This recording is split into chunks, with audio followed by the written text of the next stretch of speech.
Hello, everybody. Welcome to the Untitled Sickos Project. As the Seattle Mariners have just won the fucking game, couldn't have timed that up any more perfectly. I am Bears fan alongside five of my lovely co-hosts: 24 Amper, Cross Ren, Magnum Trash, Nickman, and the Lone Freeman.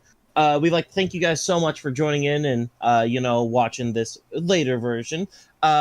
Before we get anything kicked off, we do have one thing that we want to bring up to the welcome mat. And I feel like that would just perfectly segue into the in general college football talk.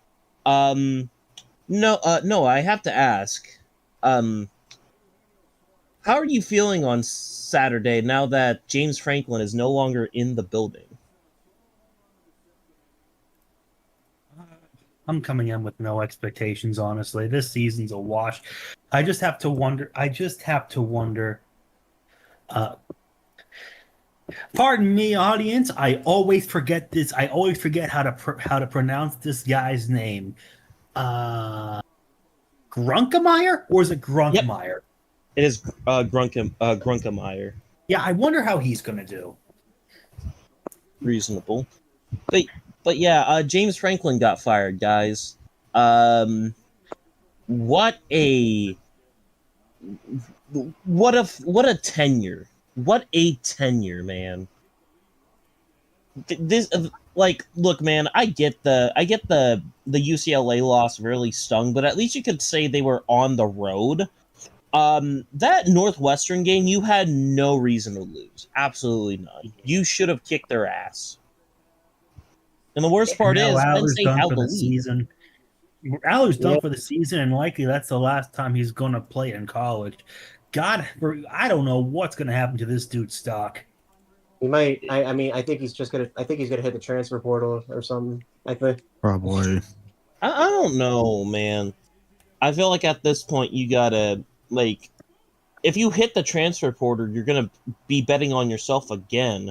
But how many people have like torn their like ACL or like was it did he break his ankle, was it? Or I don't remember what, but how many people have come back after a season-ending injury after two of the worst losses like as a quarterback and have played better?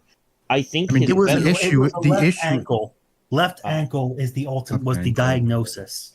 Yeah, it's just the issue is I feel like I feel like in the case of Drew Allar and how you're looking at this, going forward, if you're him, like you're at a crossroads because on one hand it's like, do you do you declare because it's like, well, what else? What's the options here in terms of college? Because basically, you're probably not going to be playing at Penn State again. You might just do like the transfer portal and all of that. But there's that I option. But there's also the fact of the matter is, I mean, his stock's been falling, and I don't know what it's going to be now, especially with this horrible injury. Like I don't know what it's going to be going forward, and that just makes the decision tougher if you're Drew. I think it was probably a mistake for him to like for him to stay another year because if he did declare last year, like he probably would have been like a high like he probably be like I don't know the third quarterback taken in that I mean, he draft. would have been taken, but I feel like the yeah. problem with he was more like he was third round projected last year by the time the season Regarding ended. Aller and Franklin, real quick, I feel like Franklin has always had a problem with hiring offensive coordinators ever since the McSorley Moorhead days. Remember Moorhead? Remember Joe Moorhead, the current Akron head coach? Those were the best Yeah. offenses Penn State really ever had. There was Yurchich, who sucked.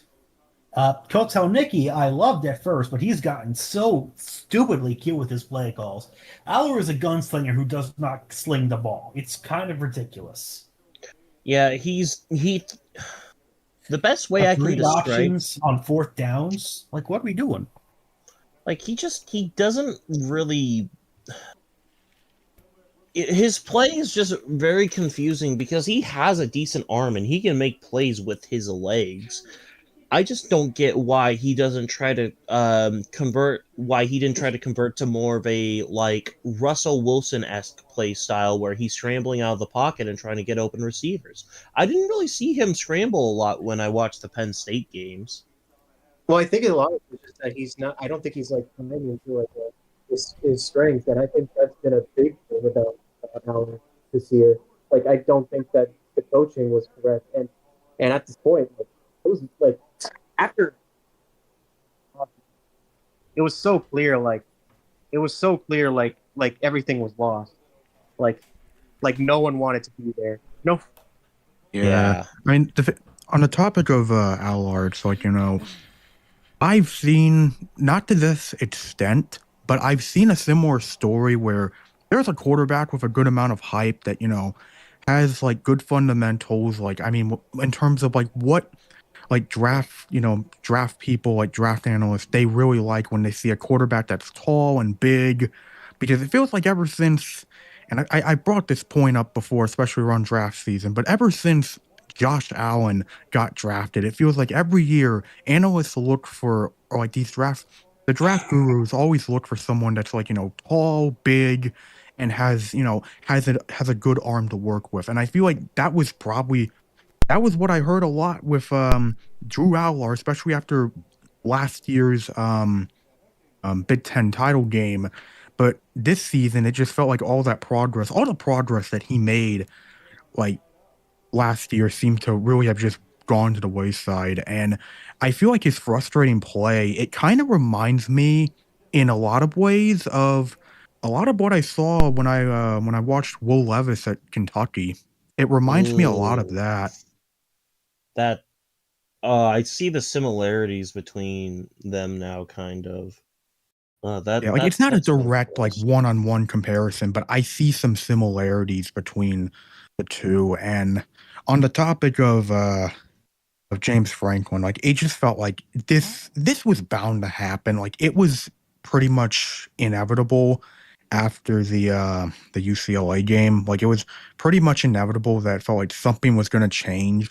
But after like losing to Northwestern at home, it just felt like, and granted, I don't know if this has been fully confirmed or not because I don't know how many sources actually like said this is the case, but it really seems like the moment that Adidas gave the call and it's like, "Hey, we got money for this. We got money for you guys to get rid of James Franklin. Let's just get this over with." That was the nail in the coffin. Look, man, that's why I've always been a Nike kind coming of from like a, person. a, a state college too, you don't see that up like at all, Right? What's especially the like in the difference middle of the between those season. two? Like, Like, like well, what's the difference? public funding. It's public funding. Oh, oh, I They had didn't to know that. close down like a bunch of satellites like to pay for this. Jeez, I just, oh no, it really does. Like, I want to feel bad for Penn State, but it really just felt like over the last couple of years they've been playing the same game over and over and over and over and over and over and over and over and over again. It's ridiculous. Like with Penn I State, just didn't think the dam would break, like especially this quickly. You know, like I don't think honestly, anyone predicted that like back-to-back losses against UCLA and Northwestern. You know, no, like that's just I feel like if they lost to Northwestern on the road, we're talking completely different. But this was a whiteout. no, it wasn't a whiteout. It was a Oh, homecoming. It was not a whiteout, but it was, yeah, I'm coming. still, It was that's homecoming. It was homecoming week, and like so like like people were reasonably excited, and then at the end of the game, everyone was just chanting "Fire Franklin, fire." yeah, Yeah, it's just yeah, chance and booze, what you yeah. expect to hear. Like it was Unfortunately, untenable. Like there was no saving him after that game. There was I think he knew, at least from what I heard, some of the players and what some of the players say after the game and what Franklin said during the press conference. I think he knew it was over. yeah, and he's going on college game day. yeah. That's gonna be fun. Um, that's not even like it. That's the weirdest thing that happened. But there were a lot of weird things happening during the last week of college football. First, I do want to briefly gloss over since Spencer's not here. Um, yeah, unfortunately Iowa State suffered they suffered the last gasps. It sucks, but it's whatever. it's your standard Big 12 affair. It's always been like like a fucking mosh pit over there, and Yeah. Yeah. it's the same as this year, and there's really no like front runner for that league right now. I think there's one, and I think that's Texas Tech. But Yeah, even then, they have some flaws. That being said, it's time to get to some of the more wackier things.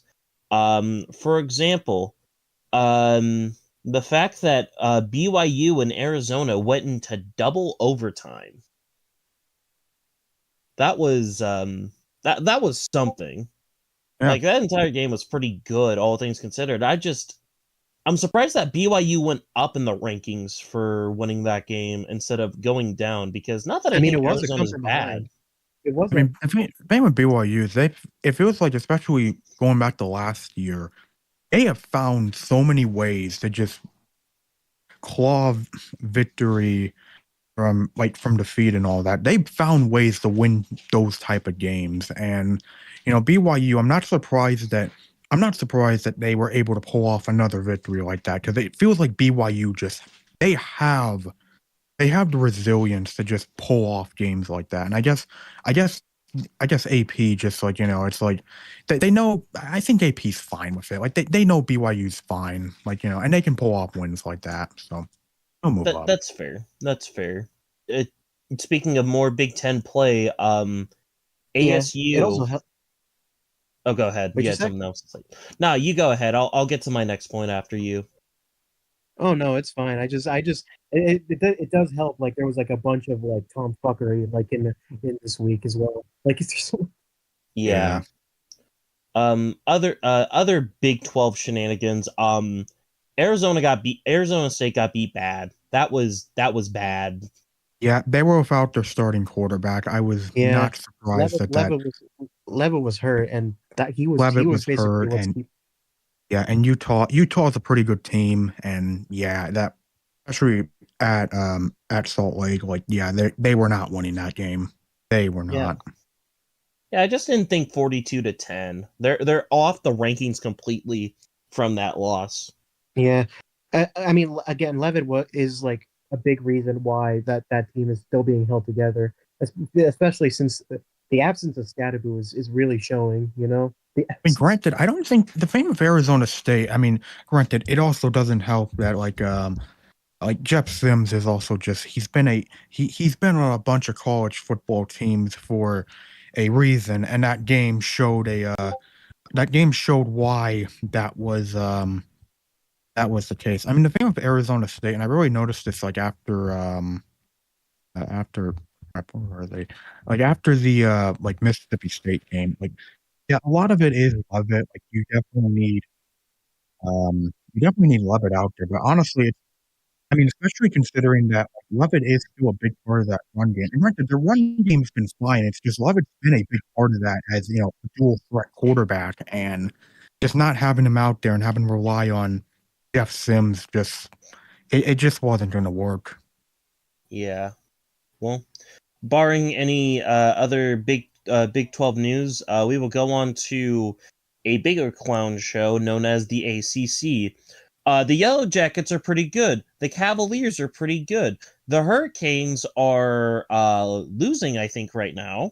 They If are, I but they're 17 in to the red 10 zone right now. Louisville. They are True. driving. They are driving right now. True. Other than that, this conference is fucking trash. Seminoles, what are we doing? They I don't lost know the what bid. happened. I mean, hey, they've lost 3 in a row. And they're playing Stanford this week, which yes, I'm gonna be watching that game because I may or may not have put a double down on that. Just it's like it's been a year since Florida State has beaten in division rival, like in conference rival. Like Yeah, he it's been nearly 2 years since they've won a game on the road. Yeah. The funniest thing about something's got to give because I really do believe in Castellanos. Castellanos is really good, but there's nothing is really supporting him right now. yeah. The funniest part about this conference too, um the Duke and Duke and SMU are still also at the top on here, and I'd argue Duke has been playing bottom feeders throughout most of their time, and SMU still doesn't know how to quite win games yet. And they've So won some games, so technically they're winning games. I guess. That being said, Georgia Tech, very fun. Please stop having close games, though. I get that this. I get What that. They beat Tech they beat Virginia Tech pretty handily. They beat Right, yeah, but it was still pretty close in the fourth quarter. They didn't really start the full. I don't think it really was that close because I remember Georgia Tech was up. They were up pretty good for the most part. I know. Oh, third quarter, my bad. Oh, third quarter. Yeah. Okay, that's a little. That's more fair. I mean, I guess so, but they pull away, and I think they're very good. I do believe like the championship will be Miami Georgia Tech. At this point, I agree. Wouldn't surprise me.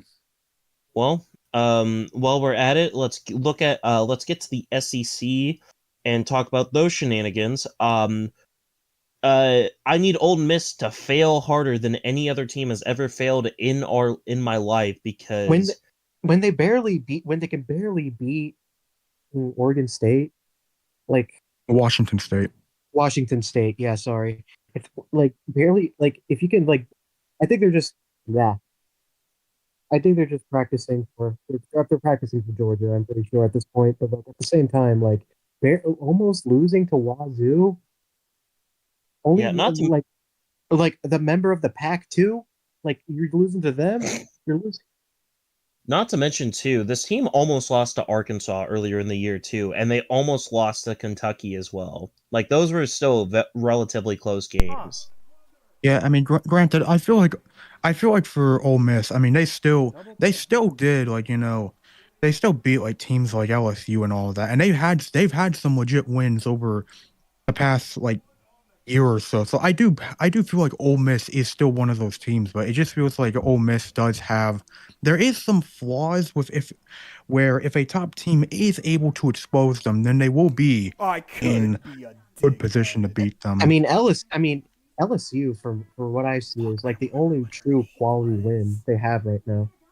I mean, LSU, and I can say about LSU, I'm not confident in them beating Vanderbilt because that game against South Carolina, and this is what I saw from both LSU and South Carolina fans. It was Nashville ugly. Too? It was like going into Nashville after playing a very ugly game where your defense is having to carry you yet again because this offense, for whatever reason, is just not working for LSU this year. It's just not worked. Not to mention, too, they're going to have a tough challenge against a Georgia team who wants to get back in first place in the SEC. That's going to be rough. But speaking of first place in the SEC, guys, I think Alabama might be back. No one. Sorry, not to like Saban levels and all that, but it feels like Alabama's like the downfall has been greatly exaggerated. Yeah, but at the same time, they've been keeping it very close to a lot of teams, you know. Yeah, I know, but at the same time, I know Missouri is a pretty good team, but still, Alabama goes to Columbia and wins that game. That's a very good win from Alabama. And my big issue with Alabama is their run game is they really don't have that strong of a run game. But at the same time, Ty Simpson has been playing very good football, and that can't be denied anymore. He's playing good. Mm-hmm. Best Simpson since Homer. Yeah, I do believe that Alabama is good. I think a part of me is just doesn't like hearing that, but at the same time, I think a lot of these SEC teams are very close to each other. Like the top half of this conference is like it's a free for all right now. Yeah, it is. Yeah, you want to know who isn't in the top half though? By the way, just a quick score update. Halftime, Minnesota leads Nebraska 7-6. Wow. 6-7, 6-7, 6-7. God damn it. Where's Red crashing out? Anywho, Texas. Guys, can I just say this? The fact that Texas got immediately ranked after beating a Oklahoma team that clearly did not have a healthy quarterback. Can we be so for real for a moment? I swear, this is Don dumb. Mateer should not have been out there. He should Yeah. not have been out there. But I mean, also at the same time, this was Arch Manning's best game. Like this is probably his best game so far. Yeah, against the quality opponent and not fucking San Jose State. Sam Houston. I hate myself. I see Funny enough, S8. they did play San Jose State, though. They did play San Jose State. Wait, oh fuck yeah, they did. Fuck, I hate it here. And UTEP. Oh yeah, but yeah. Again, I think that's another case that people very much over exaggerated it. But again, I still don't think Arch is ready. He's gonna need he's 2 years. I mean, I'm very. I mean, it's been known that Arch is not gonna declare. I think at this point, and I do believe that he does require another year. But I'm still very high on him. I think I think Texas is willing to find a way to keep him up, right? I will say, I do think Arch has handled the media very well. I'll give him that. Okay, who's next? Last thing, Vanderbilt's beating LSU on Saturday. We're all in agreement on this. We can finally move on to the Big Ten. Who am I missing? And yes, you all don't get inputs on that. We all got a new leader, beating... huh? We all got a new leader of the Big Ten. And yes, it's the fucking Indiana Hoosiers. I know Magnum's just the most happy right now. First and foremost, Kurt Signetti got paid handsomely. Paul Feinbaum's a moron, but we already know. Kurt Signetti did get paid. Yeah, man. Yeah, man. Fucking Fernando Mendoza is way too fucking good. Please work. I need this. That's all I need to say. He's way too fucking good. He might be Heisman frontrunner. I detest this fucking franchise. I'm gonna nuke Bloomington. All right, I'm gonna. I'm sorry. I'm sorry. I need a another moment. base hit for Milwaukee. But hey, Mendoza's doing pretty well, and Hey. managing to hold Oregon in Bend. That says a lot, and it seems like Indiana's here to stay. Yeah, That was a very good game, and that really felt like Indiana showing to everyone in college football that there's no doubting them anymore. They are for real. When you're able to do that in one of the toughest environments in college football, and for Fernando Mendoza, Mendoza to really do that, right now he is the Heisman front runner, and I think that's pretty obvious right now. Yeah. The funniest thing too about their schedule finishing out this year, Michigan State, UCLA, Maryland, Penn State, Wisconsin, and Purdue. Quite literally, no one, and I mean no one is going to be able to stop them. Maybe Purdue if rivalry syndrome kicks in. Just out of pure rage, probably. Maybe Purdue. Magnum's gonna pull up at quarterback Purdue beats Indiana with pure ball knowledge. They took that shutout last year personally, and they're gonna shake Signetti in the back alley. No. What really is gonna happen is Purdue's gonna pull up with a copy of College Football 26 and be like, "Hey, we beat you on here. You didn't win the game. We beat you." That's just gonna be it. It's tough after last week too, because after we lost to Minnesota, it's such a fucking grueling faction. I think these turnovers, man. it's been biting them in the ass so much so far. And the Hey, And at last least one. you got Northwestern this week. yeah, but I mean Northwestern. I mean, hey, I mean they beat Penn State. They beat Penn If State. Northwestern wins this week, they have a real shot at going bowling, which is a crazy statement to be making. I I mean, mean, I mean Preston. I mean, genuinely, Preston Stone has actually looked fairly better like throughout the year. Like he's doing pretty well for himself right now. yeah, yeah. Not to mention too in this division as well. We have USC may be back. Like, I know that defense still has a I lot of need to see eyes. them. I need to see them at Notre Dame. I need to see Yeah. that. I mean, I had USC beating Michigan only because Michigan hasn't looked all that impressive, and it's also in LA.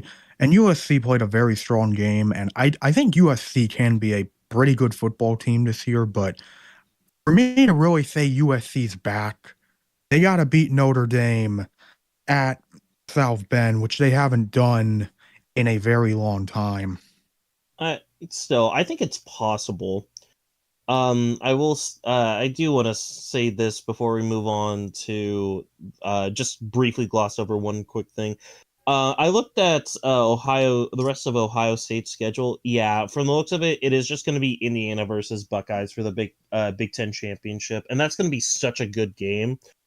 But I think there still is a spot for the Trojans to come in and fuck shit up. Because after South Bend, they have Nebraska, Northwestern, Iowa, Oregon, and UCLA. I still think you could win down that stretch, and Yeah, I still think I that's just We'll possible. see. if they We'll need see. I still need Lincoln Riley to earn my trust back because right now they need to raise that. still don't trust him. They need to raise that to Layla. Okay, they need to do that first. They need to. Yeah. I do just want to say one more thing about college football.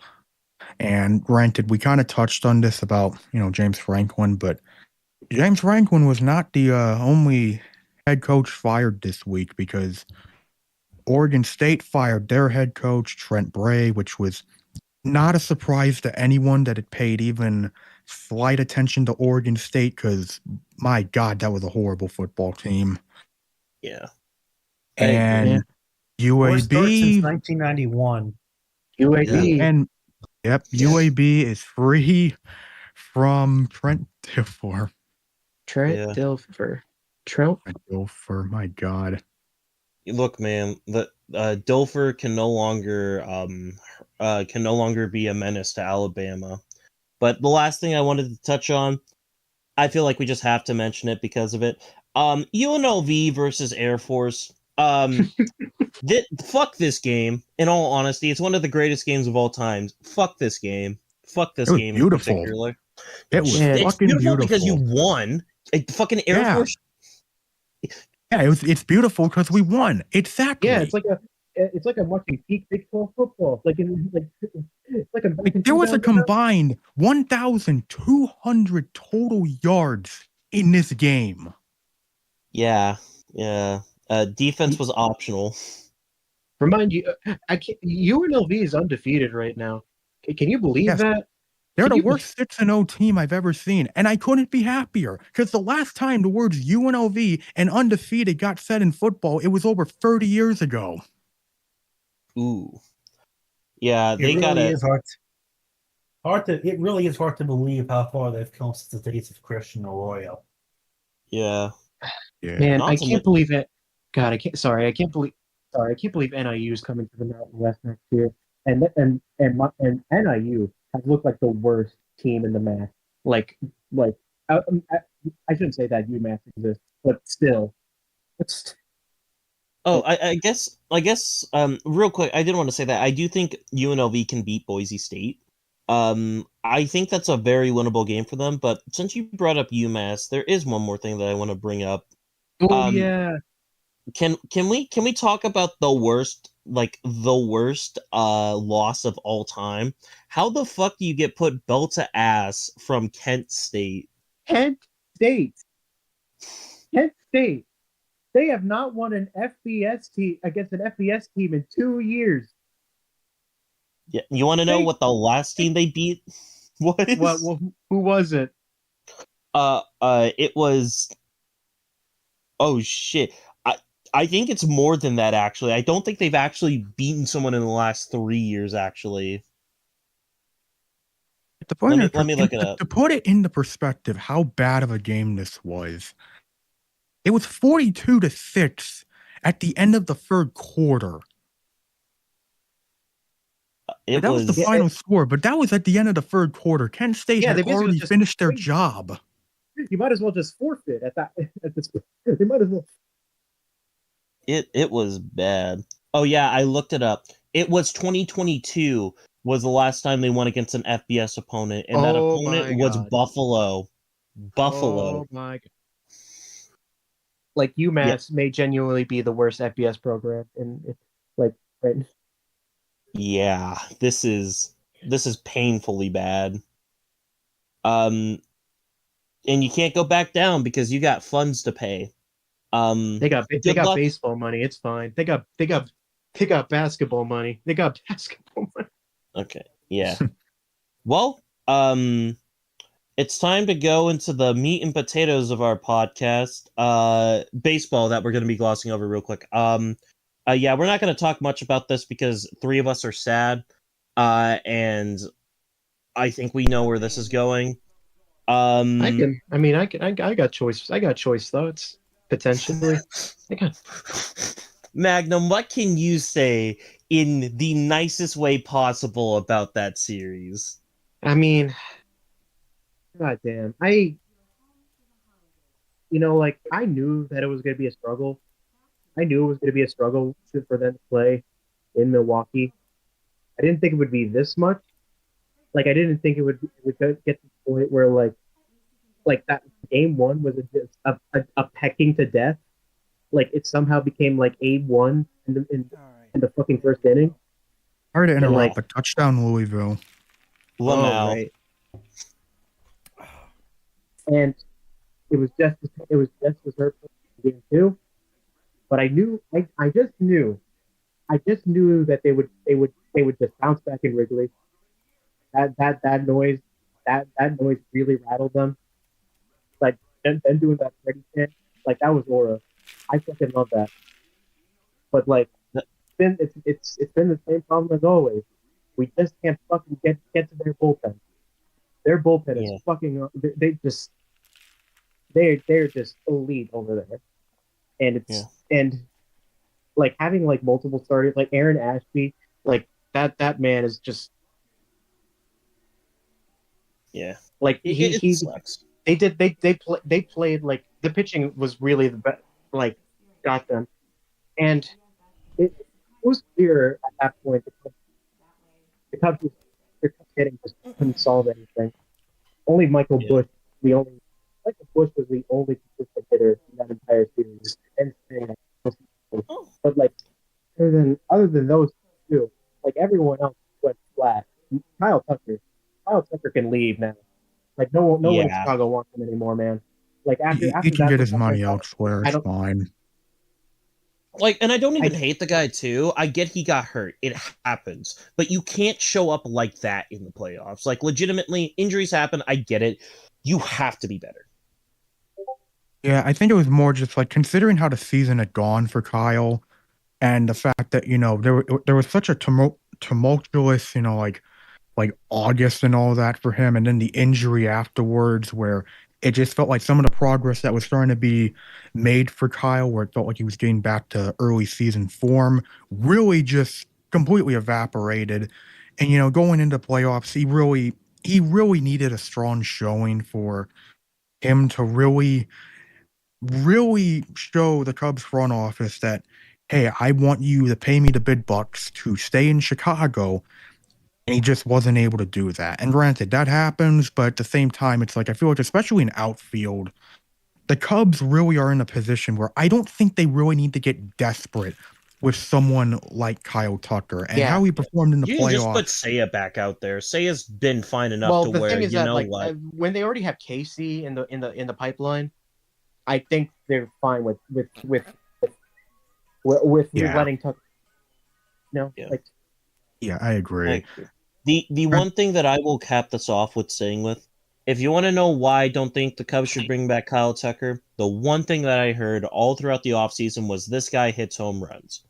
You want to know where he placed in terms of home runs on the Cubs? He placed 6th. We don't need you anymore. I mean, to be fair here, like the injury did like get to him, but it's been the biggest thing about the Cubs this year is that they've really pulled off in their second half with the hitting. Like basically everyone like caught him, but in the first half died. And gone. On. Milwaukee. Jackson on the Cheerio. board. But yeah, I'm not upset. I think about it this With a way. double. It sucks that it sucks that the Cubs got fucking done like that, but at least they won a series. You can build off that going into the future. That is something you can build off in terms Yeah, of absolutely. Listen, man, just for being in the Padres alone, this has been like my most like this has been the happiest I've been in a long while with the Cubs. Listen, we made the Padres manager retire. We just don't talk about what happened after the end of the game. I would have been the same way if I was more invested. Yeah, I mean, we did so well. We made the Padres manager retire. Yeah. Unfortunately, the Brewers regret flying that L flag now, huh? yeah. Look, man, they can fly it all they want. They can fly it all the way to Cancun. This is what happens when you tempt the gods. You can't do that. You can't. Yeah. Well, I'll finally stop. away. I'll finally stop being annoying, and I'll finally stop our government mandated talking about other sports that isn't just the NFL. Hey, Greenblood's in chat. Hey, Greenblood, nice to hear you. Yeah. Anywho, Yeah. And speaking of the Dodgers, man, that the Phillies lost in like the worst way possible, like the worst way to end a series. Like, yeah, that was rough. So the ball went right, it was deflected off a run. He had no idea what to do, so he just threw it home and he just overshot it, and the Dodgers walked it off. They walked it off to Milwaukee. Like that was the worst way to lose a series. Yeah, it sucks. Sorry, Noah. Sorry. I think Noah's been so numb to all the pain at this point. He's just a hardened soldier where it's just like nothing affects him anymore. Kind of forgot you were here. Kind of forgot you It's were been here. a miserable 2 weeks, I'll say that much. Hey, think about it this way. Wasn't that the night like the boat where the Eagles, Phillies, and Flyers all lost? On the And- same day. Yep. The same night. The Flyers have only won 1 game since. Pennsylvania teams are 2-9-1 in their last 12 games in the past 2 weeks. Ouch. Penn State, the Eagles, the Phillies, and the Flyers. 2-9-1. To be fair, I do have the Texans, so that would that would be more like 3-9. So that would be so I'd still have like I don't know if that's. You'd have one more win essentially. I have one more win, yeah. You know, it could be so much worse. Speaking of the Eagles, guys, I have a really funny joke that I want to tell you all that I've been saving up for this moment. You want to know what's funnier than running the tush push 4 times? 1 sec, I gotta get carried to this win real quick.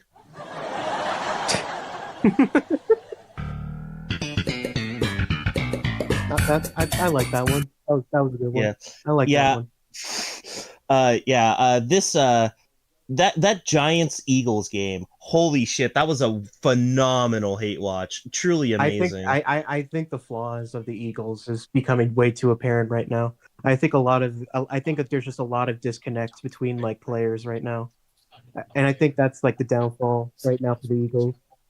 Yeah. Yeah, I mean that's happening, but more important things. All hail Cam Scottaboo. True. Cam Skippy. Man, that's gonna be the greatest three-year career of all time. That's gonna be the. Nah, he's the next Peyton Hillis fan. I'm calling it.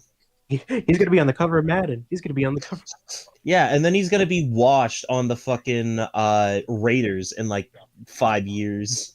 And then Nick's gonna be like, "Oh shit, Camp Scadaboo's on our team." I mean, I'd be pretty Yeah. hyped to see that. Well, this regardless. is washed Cam Scadaboo. I'm sorry. Yeah, I know, but you know what? Hype moments in Aura, You know, whatever. and Jackson Dart has looked very good. Like, Oh yeah, I mean, he had probably. I think this is better than any win he had in college. Short week, coming off a very bad loss against the Saints.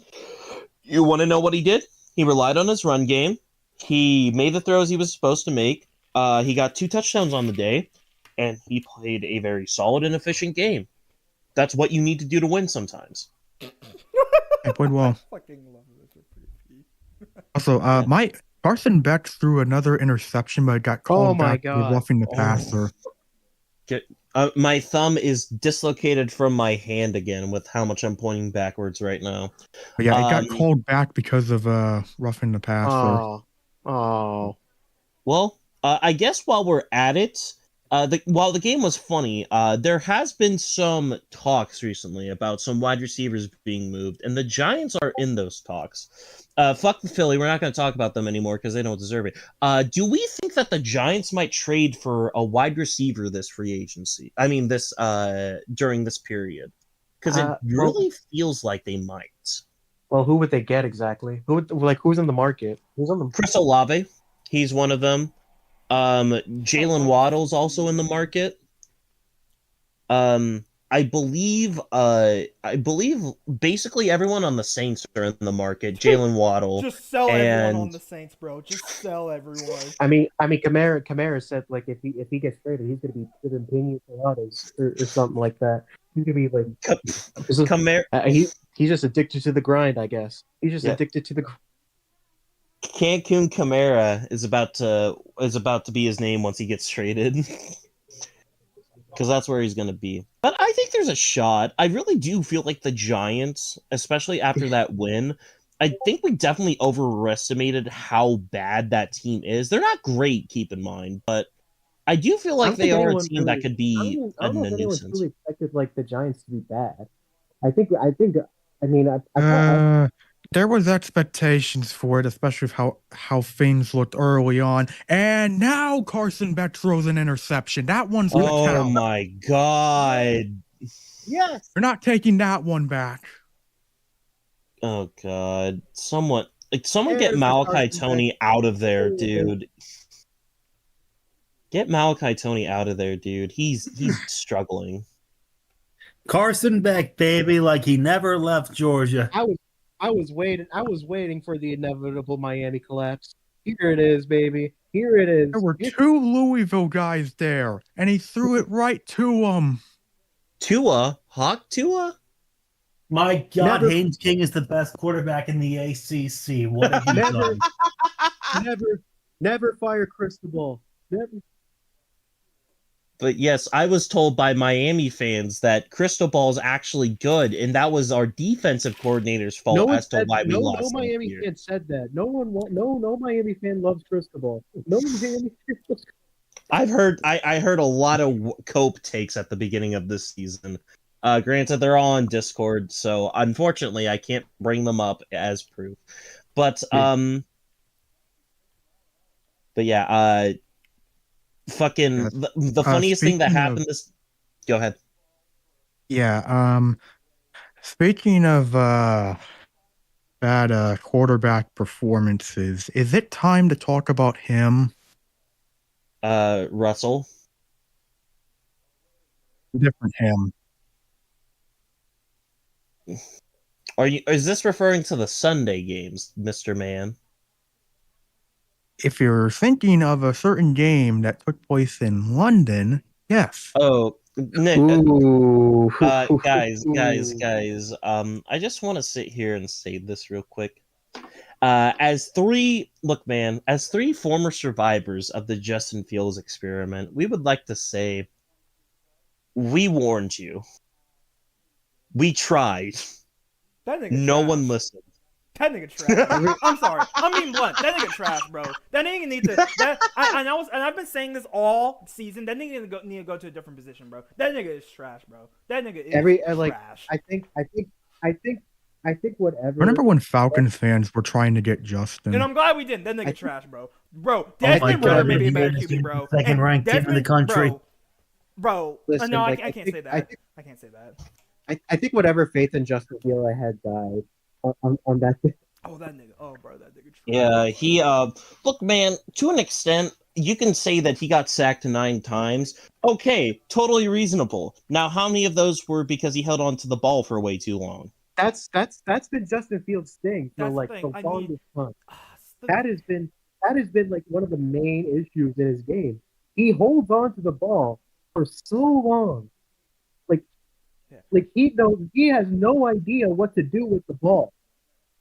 Like, Do I throw it? That's why. Do I that's throw why, the ball? That's why I need him to please, on Matt Eberflus's soul, whoever coached him, Nagy, whatever, on whoever Matt's soul, bro. Please change positions, bro. Please, bro. You literally have a career in the NFL as a wide receiver, bro. -10 passing Bro, yards. as a wide total receiver, bro, you could be passing at least a number 2 or number 3 wide receiver, bro. Please change position, bro. You are so That's the thing about I'm not a Bears fan. I'm not Justin Fields fan, whatever. I just need him. He's wasting his career as a QB, bro. Literally. The Steelers really were like onto something when they try to make him punt returner. You know? No, he's athletic. That's the thing, though. He's not like some QBs where like if they trash, bro, all you know is QB. Shohei Nuke. And Bye-bye. Gone. Another one for the Jesus, that is gone. This is the most obvious sweep of them all.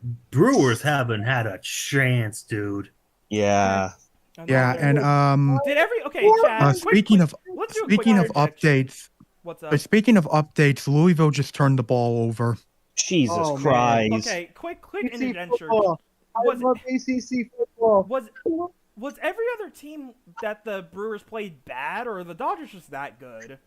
The Dodgers just fucking like they just fucking crank. It's just the Dodgers. Dude, they rip it. They drip it and rip it, man. Okay. We're gonna go back, but since this is obviously a sweep, which AL team do you think has the best chance to beat the Dodgers? Probably the Mariners. With how their pitching is, I think the Mariners. You think with the healthy pitching they can? Yeah. No. Legitimately, it is just the Mariners because the Blue Jays have they're not Mariners hot. have probably the best. The Mariners probably have the best pitching staff in the league. It's worth noting that in the NLCS right now, at this very moment, the Brewers have a combined 3 runs in the series. Yeah, Dodgers. Jeez. I guess the Dodgers were just too good. Like they. The Milwaukee had the first round bye, right? Yeah, they were the one. Yeah. Seed. They were the one. They were the one seed. Crazy, bro. And they're gonna get swept. That's touchdown Miami. Touchdown Miami. Chad, are we gonna have another 90 Yankees dynasty with the Dodgers? No. They're very good. I think it all relies on the bullpen. I think a lot of it is just going to be that, which goalpen is going to strike first when it comes to if it's Mariners, Dodgers, but listen, I don't know. Listen, if the Mariners, they made their closer of the postseason, Roki Sasaki. So they do not trust their bullpen. Yeah. Let me see. It's 3-1 Mariners. It's right? crazy that the Reds. Yeah, it's crazy that the Reds put up a better offensive fight against the Dodgers than the Brewers. Are the Brewers happy they flew that L? Because they look, man, everyone does dumb things they regret. Can they move? Can they please move to Seattle? Oh no, because they're in Toronto. No, why is the ALCS Game 5 on?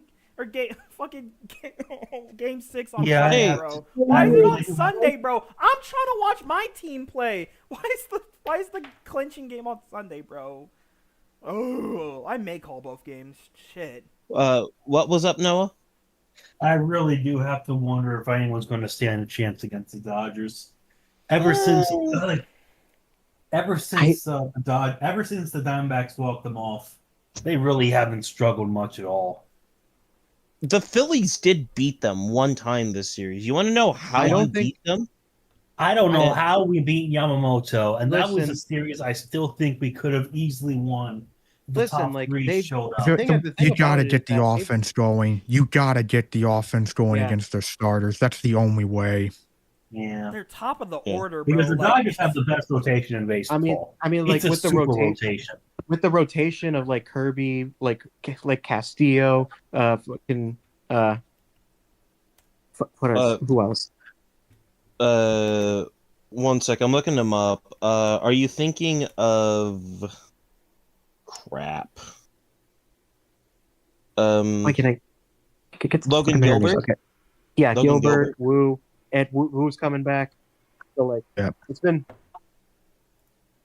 Maybe we should just loan every one of our best players to the Mariners and then just have like them the back go up end of against their the Dodgers. bullpen, and the back end of the bullpen, like with people like with like that.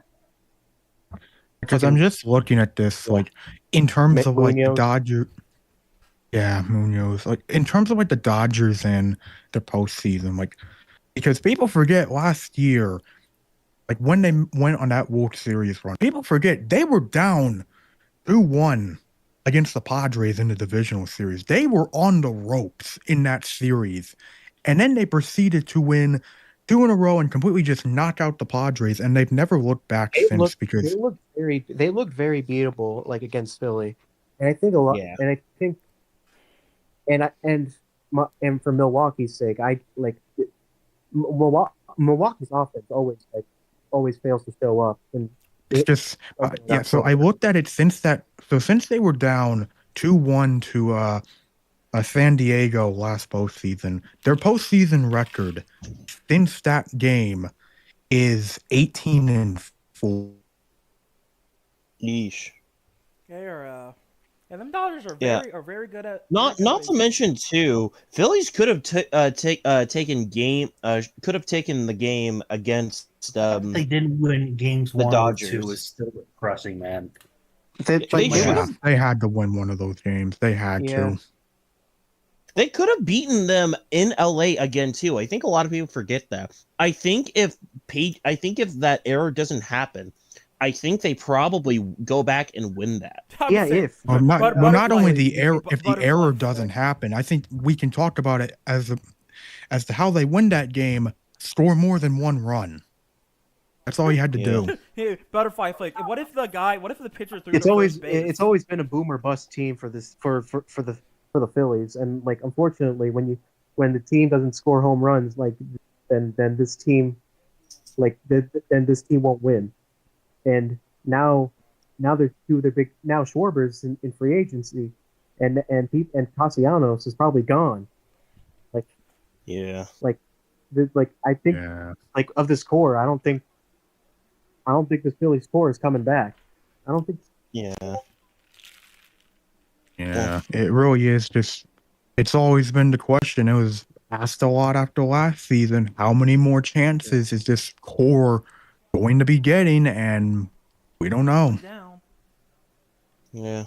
Well, did we get our baseball talk Yeah, you out? remember when we were talking about the NFL baseball? Yeah. Yeah, baseball chat. We Bro. really needed Luke, and we really needed Luke to keep us in check. 500 more. I don't know. Well, I soldiers could have to kept try y'all and- in check, but I whatever. like it when you guys talk. So, So let's get back to blame me. football. Actually, blame me. Actually, don't All don't right, blame anyone else. so- You know what- Call me you a know what, fat can I- stinking idiot. Should I take or some like control something. here? Should I try and take some control and try and guide this? Maybe just to see how I can do. Go ahead. Go ahead. Okay, so yeah, I'm pretty sure. Yeah, because we were talking about the war crimes that had taken place in London past Sunday. Yeah. Yeah, then Yeah, And that was, we've delivered. Yeah, they I gave mean, we also don't talk about like how Bo Nix has looked because it's been he looking looks rough for him. bad. Yeah, Yeah. the Broncos offense as a whole just hasn't looked good outside of the run game. And granted, I'm not surprised that Bo Nix is struggling, especially when you consider that, teams have a lot of footage of him, have a lot of game footage of him now, and they know what they can try and do to try and adjust against this Broncos pass game. And with Bo Nix, yeah, it's been working very effectively, and teams are gonna keep doing it until Bo's able to figure it out. And will we figure it out? Nobody knows. Yeah, Bo Nix has really fallen off since last year. Stats will say Bo Nix is having a better season than last year. You want to know something else? Stats lie. Bo Nix has not been as mobile as he was last year. He's really neglected the running part of his game, and that's what made him so much better last year. Not to mention, too, a lot of the passes he has been throwing, most of them have been dink and dunks. He really hasn't been a very accurate passer this year. And it is kind of saddening. Like, I get Well, Nix Yeah, has that, well, I relied mean, on remember like he was also one of his biggest traits, especially coming into the NFL, was he was a very accurate passer. And if you're able to disrupt his accuracy, like teams have been able to do this year, then it can cause a lot of problems for him. now, I will say this real quick.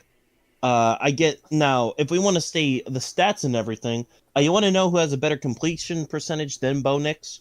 Justin Fields, Cooper Rush, Marcus Mariota. Also, Well, those niggas played well. Tyler Huntley. Those guys played like Well, 1 or 2 games, man. Like no, Justin Fields hasn't. no, that's Justin what I Fields said. has The mostly people that played. you've played or you've named Well, the if we're Cooper talking about Rush. stats lying, we can also include Justin Fields in that conversation. Yeah, No, I'm talking about you're talking about backup QBs. Like, yeah, their completion is probably going to be higher because they have like less pass attempts. So Right. compare Bo Nix to a starter, not a backup. okay. Geno Smith. Geno Smith has a better completion Now percentage. that's than him. something. Yeah, don't compare him to a backup who like has less completions or less. Mac pass Jones has a attempts. better accuracy than him. Well, I think. he's been Yeah, a starter. You get him. He's yeah, been a starter. Swing and a miss down yeah. to the Uh, bottom of the fifth we go. Fucking all This hell is a boy. This is just Japanese. oof. All hell Yeah. Shohei Ohtani. All Yeah, right. Dodgers continue to be one Oh. hit so far through five.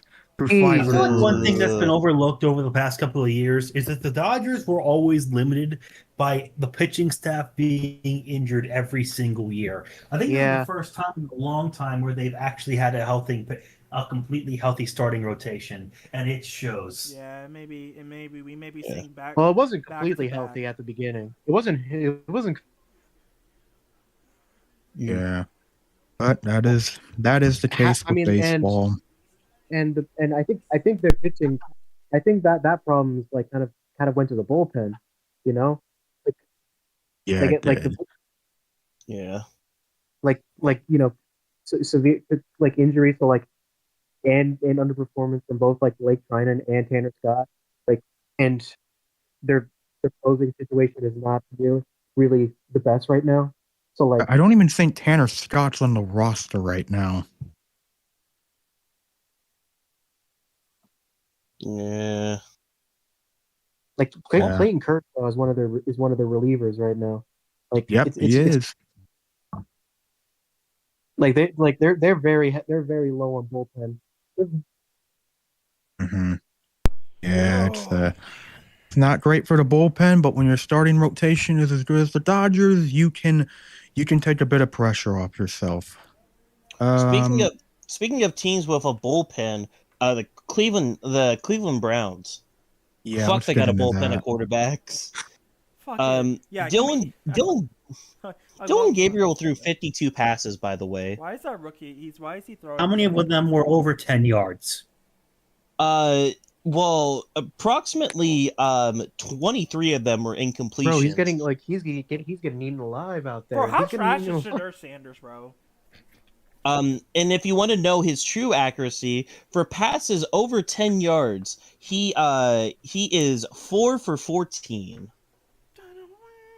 No, Yeah, bro. I was hearing some of the comments from Tree watching, like what some of the things Tree said about that game, and it was not looking good for Dylan Gabriel. It Look, did he not look took good. 6 sacks. That's rough. I get that. 6 sack. It was 9 to. It was not. You scored 9 points. The game was still reasonably close throughout most of the game. You could have taken a shot to go back into the game, but you didn't. Bro, how trash is Sir Sanders, bro? He's not. They're not even putting him at garbage time. They're like, fucking keep Gabriel out there. Like, I feel like another thing that killed Cleveland in this game, they could not get the run game going at all against Pittsburgh, which, knowing what we know now about the Steelers defense and knowing what we've known, that's not a great sign for any team if you can't even run the ball against them. Yeah. What's really funny about this game was their leading rusher was Quinshawn Judkins, and he only had 36 yards. Jerome Ford only had 2 carries and he had 17 yards. I don't know why I brought that up. I just wanted to bring up Jerome Ford for a second because I remember I traded him in fantasy this year to Magnum. That is yeah, all. you did. And I had no one else to start because Jordan Mason You're was welcome. high. Jordan, You're welcome. This is why running backs are important in fantasy football. Harold Fanning I didn't know looks that good Judkins though. would take over. Like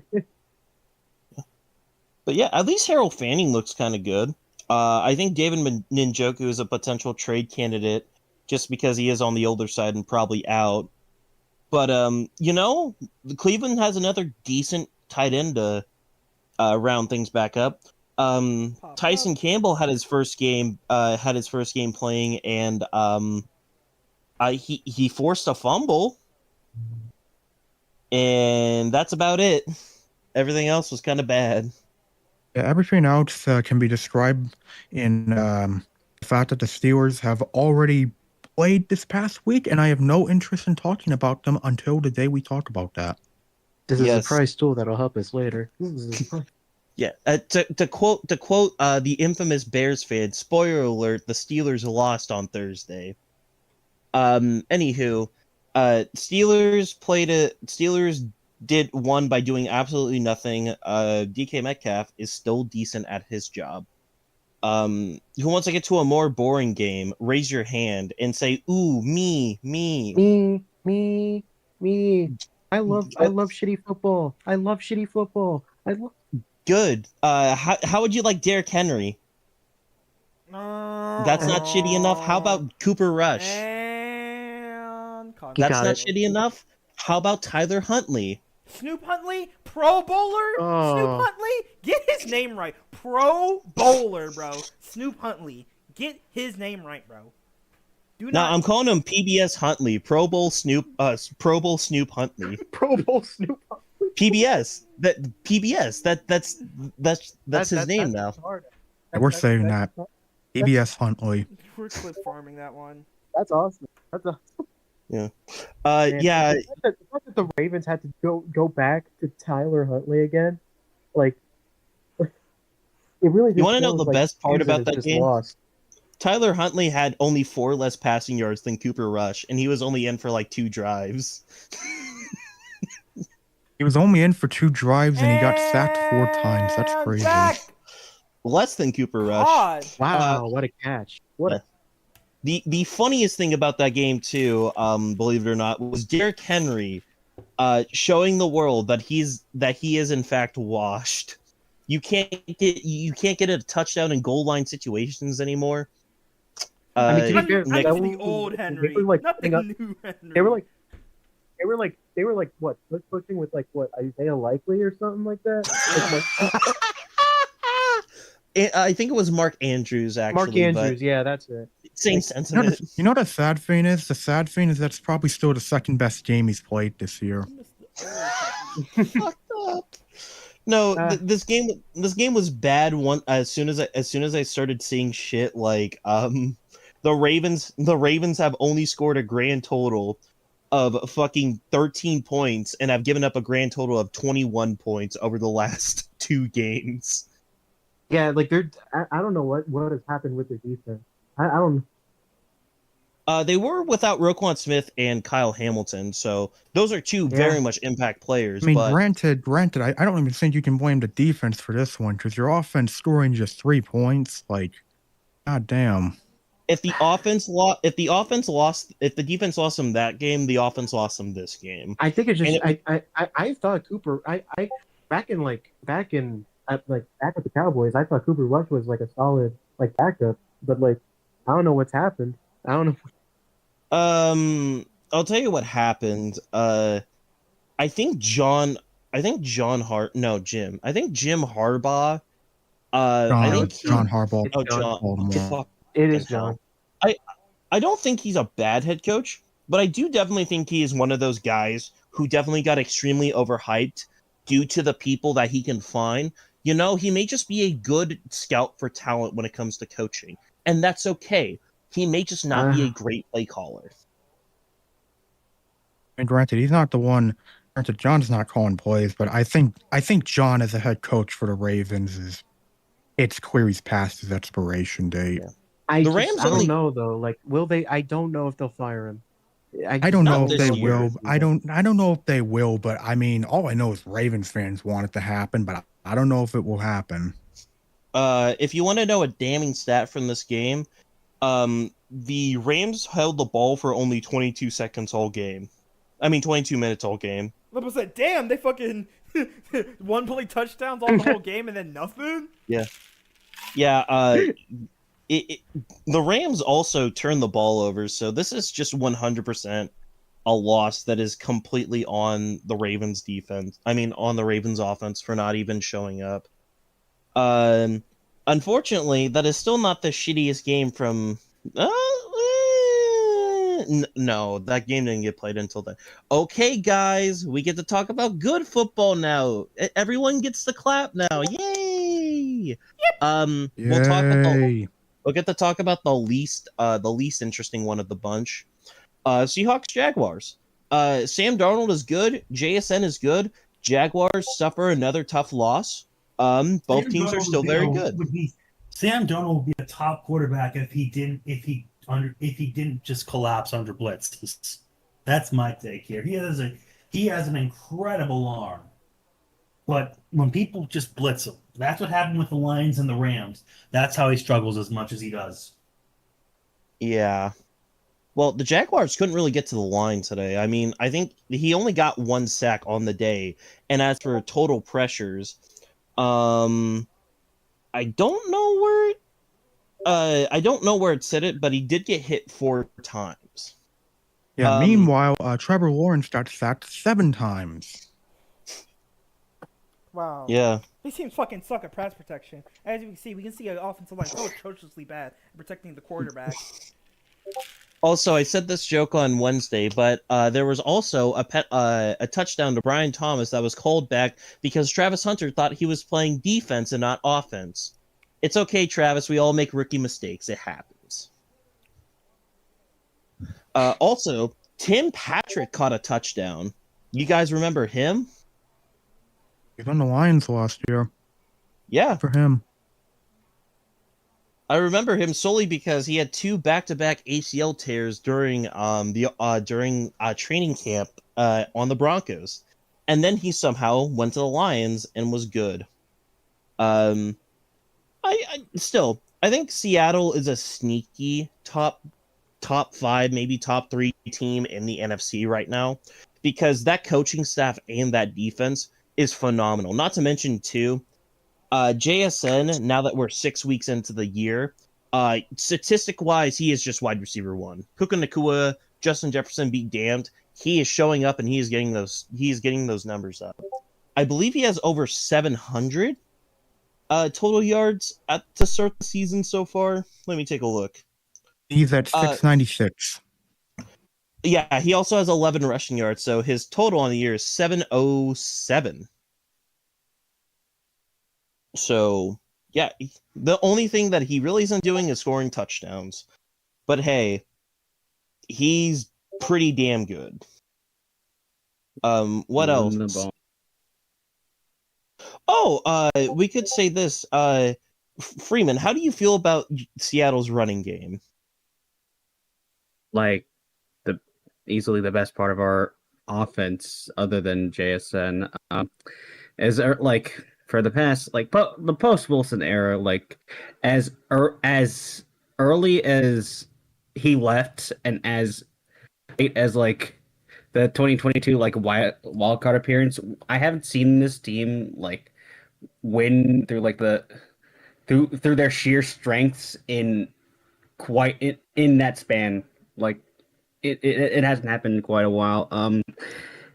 It like they like if things stay consistent, they are like legit, and like I love K9 and Charbonnet and what they've been doing since week one, and Jason damn near won us that game against the Niners, and yeah, like Carson Beck just we got have tremendous picked up with upside. a He got picked again. He got wins. picked again.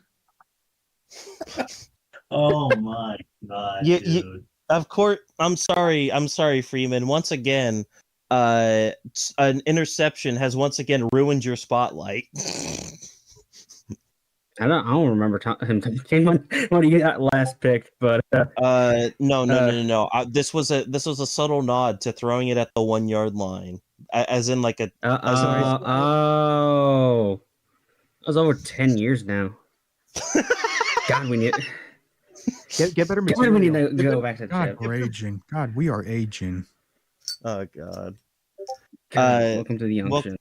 True, man. I'm sad we can't talk about the unction. But yeah, I mean, I feel like the Seattle's running game has been hit or miss recently. Like especially this game, most of the yards went to JSN just because he was constantly getting open. But this Seattle running game is just very interesting this year, and I really do feel like even though they're only getting like they're not averaging pretty well, like these two are still massively producing. It's just they've been a real 3 yards in a cloud of dust kind of duo this year. Speaking of the run game, why am I hearing Devon Ashan rumors? Huh? A-Chain, I like from saw- the Dolphins. Yeah, Yes. for some reason I heard rumors about like apparently I just saw this like on my timeline like a couple days ago, where like apparently like there's been rumors going around that apparently okay, here it is. So apparently there was a rumor, and granted there is a good chance that there's a good chance that this is probably bullshit, and you know what, seeing who they work for, yeah, probably bullshit. But apparently there was a tweet that said the Seahawks could move Reek Woolen among other assets for Dolphins running back Devon Ashan should Ashan become available. Look, man, if that happens, I'm gonna say this. This is greed that's talked about in the Bible. They do not need another one. Yeah, I have the feeling it's bullshit though, because the reporter in question works for Sportskeeda, so I don't know. It's probably bullshit, but it is a funny tweet though. I will say this: Cooper Kupp finally got his first touchdown of the season. Yep. Oh yeah. I would say Unk still got it, but Unk already had it. He just has hip issues or something. He's only like 25 or 27. I don't know. He's only Cooper Kupp's he's not 27, is he? I thought he was like 30. is he? I don't know. Cooper Kupp, he is 32. Oh, Man, he's older than I thought. My bad. apparently his middle name is Douglas. So guys, Mr. Douglas Kupp, please stand up. Well, up next we have another game that was kind of close, but not really close. All things considered, Patriots Saints. This Saints team, I don't care what people say. They play close. They play hard. They are a tough team to beat. Granted, they're not a pushover, and I think a lot of people need to recognize that the Saints team is good. They just don't have talent. I wouldn't say good. Well, yeah, exactly. I wouldn't say good. But like they are willing to fight, and I think Spencer Rattler has done a very good job, like Yeah, like do it with what he's given, you know. And yeah, but unfortunately, Drake May is just really fucking good. Like yeah. Yeah, the Patriots lead the division right now. Yeah, that is Vrabel seems to have found his comfort zone again. He looks a lot more apt again. well It helps when that you're he actually has a quarterback that doesn't need the play action to succeed, like how Tannehill and Henry worked out. it also doesn't help knowing that you'll constantly be worried about having a power struggle and being fired for absolutely no reason. I'm sure that helps too. Mm-hmm. Uh, Remember when Tennessee was the number one team in the AFC a few years ago? yeah, that was Like, the that was same a year the that was a Packers were. that was a fun time. Yeah, Man, because the Packers what happened to got both of those eliminated. teams? What happened to both? What I have no clue, man. The Patriots are good again. I think they're gonna need another year before I call them anything beyond that. But I definitely think if we do have like a most improved award, I think that's definitely going to Drake May right now. I still say it's very young for to really to see what the Patriots are, but I feel like it shows that there's progress from what Yeah. Yeah. especially from last Yeah, year. there's still Like, time there's still time in terms of what we need to see with New England, but I'm I'm liking what I said about them earlier. I'm really Not to liking what I said. not to mention too, they play in probably the worst division in the second to worst division in football. So they get 4 free wins against the Dolphins and Jets every year. So with how bad the AFC team is, I think it's realistic to say this team should make the playoffs. Now, win a playoff game, I think we need to pump the brakes on that. I'll get that to another team too later, but I do feel like this team is definitely playoff potential with how bad that conference is. They just need to get a run game that's not just Drake May carrying the ball 9 times. Yeah, that run game's the big weakness with New England right now, but once they figure that out, and granted, given that this is a team coached by Mike Vrabel, I know damn well they're going to want to figure that out at some point. Yeah, New England's going to be even tougher to stop than they are right now. Yeah. Well, other than that, anything else before we go to our next game? Alrighty. Nothing else. Well, up next, I feel like this one's very easy, has a lot of stuff to talk about. Colts Cardinals. I think this was the first game where the Colts definitely looked a little underprepared. They still won, all things considered, but this game was way too close than what it should have been. Flat out, Jacoby Brissett looked like a better quarterback than Kyler Murray has. And that should not be the case. It really shouldn't, but that's what happened. I think for this game and why it was so close, I think the Colts definitely just weren't prepared for Jacoby Brissett. They just were not prepared for him. And granted, as much criticism as he has rightfully gotten as of late, I do think that in terms of coaching matchups, Jonathan Gannon versus Shane Steichen is an interesting coaching matchup because they were both on the Philadelphia Eagles staff when they made that first Super Bowl run in 2022. So there is familiar, like, both these coaches are familiar with one another. Each other. And I think that definitely played a role in why, like, Arizona, even for how horrible that loss against the Titans was, it still played a role in why they would be able to keep this close. And with the unpredictability of Jacoby Brissett, yeah, it makes sense why this was a close game. I'm sure the Colts wish it wasn't, that close of a game. But at the same time, if your offense still looked very good, and you'll take the win. Yeah.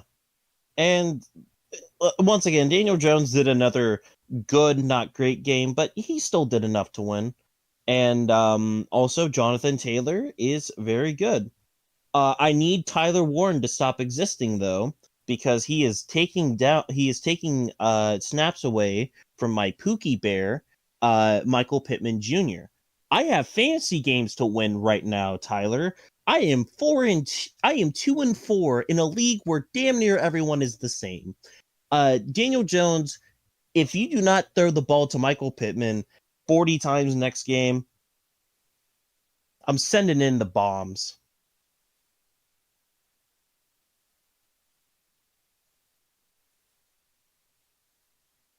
Also, too, Zay Jones had like his third like breakout game of his career. He had a pretty good game, all things considered. Never heard that one before. Well, up next we have who do I want to laugh at more between these two? Screw it. Let's laugh at Dallas real quick. Dallas doesn't have a defense. Yeah, Eberflus can't coach. I'm stunned. I don't know. Wait, wait. I don't know what has gone on with the Cowboys defense. Like Guys. they couldn't. Guys. They can't do anything. They can't do. Guys, breaking news. Fork found in kitchen. In terms of Cowboys Eberflus not being able to defense. close. This Cowboys defense made Bryce Young look like a quarterback that got taken with the number 1 overall pick. They got cooked by him. They got cooked by him and Rico Dowdle. Yeah, they try to stop the run. Like they got Kenny Clark to stop the run. They couldn't do anything against Rico Dowdle.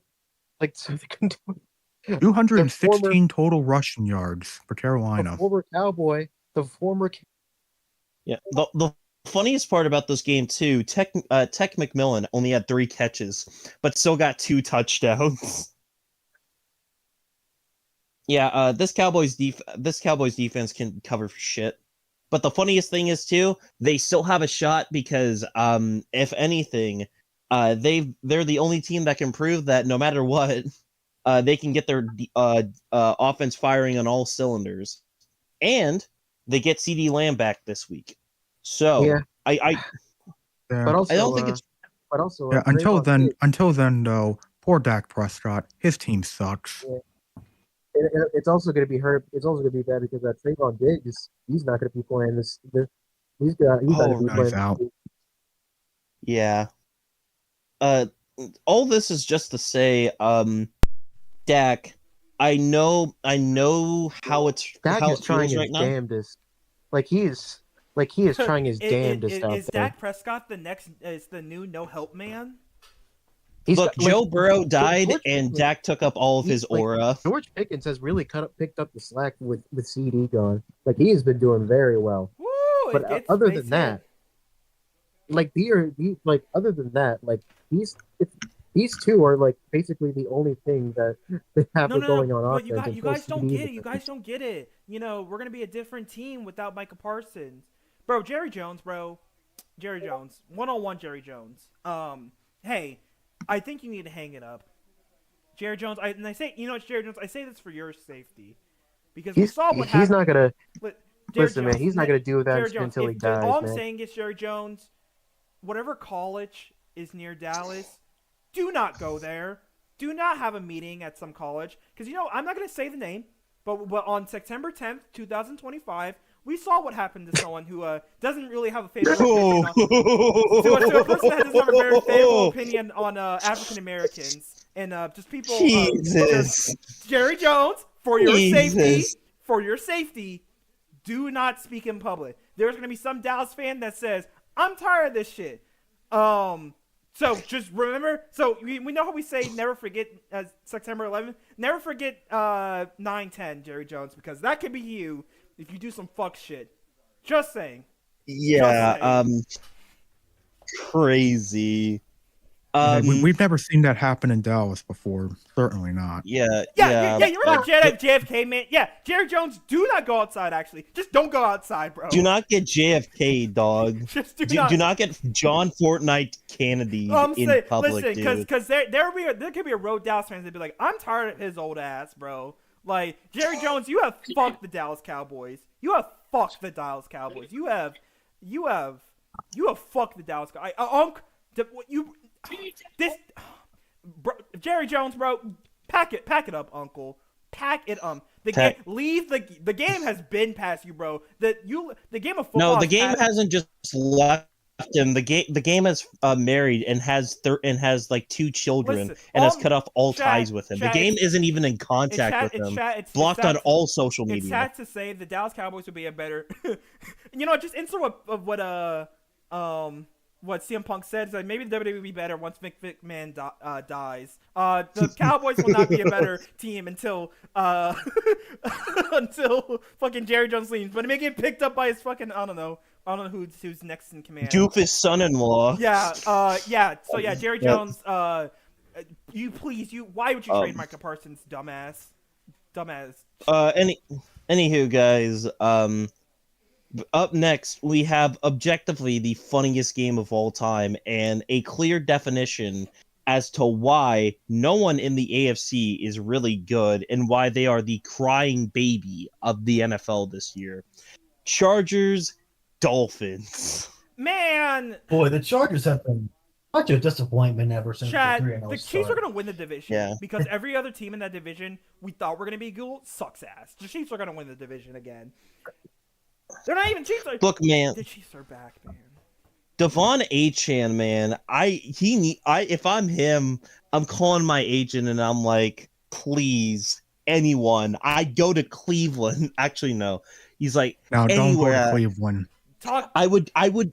I would rather die behind Joe Burrow's offensive line than be here one more fucking minute, and then I hang up the phone. Talk Tua, bro. I'd rather play with Spencer Rattler. Bro, talk Tua. Also, they took out Otani. Talk Tua. Man, can we talk about Tua? Shit, maybe he should start a podcast instead of playing football. I mean, that's his career path right now. Also, Darren Waller has had 4 touchdowns in over 3 games. Hashtag Leave no. the game already. No. Comeback player of the year? No. That's going to Damar Hamlin for his makeup. 2 seasons later.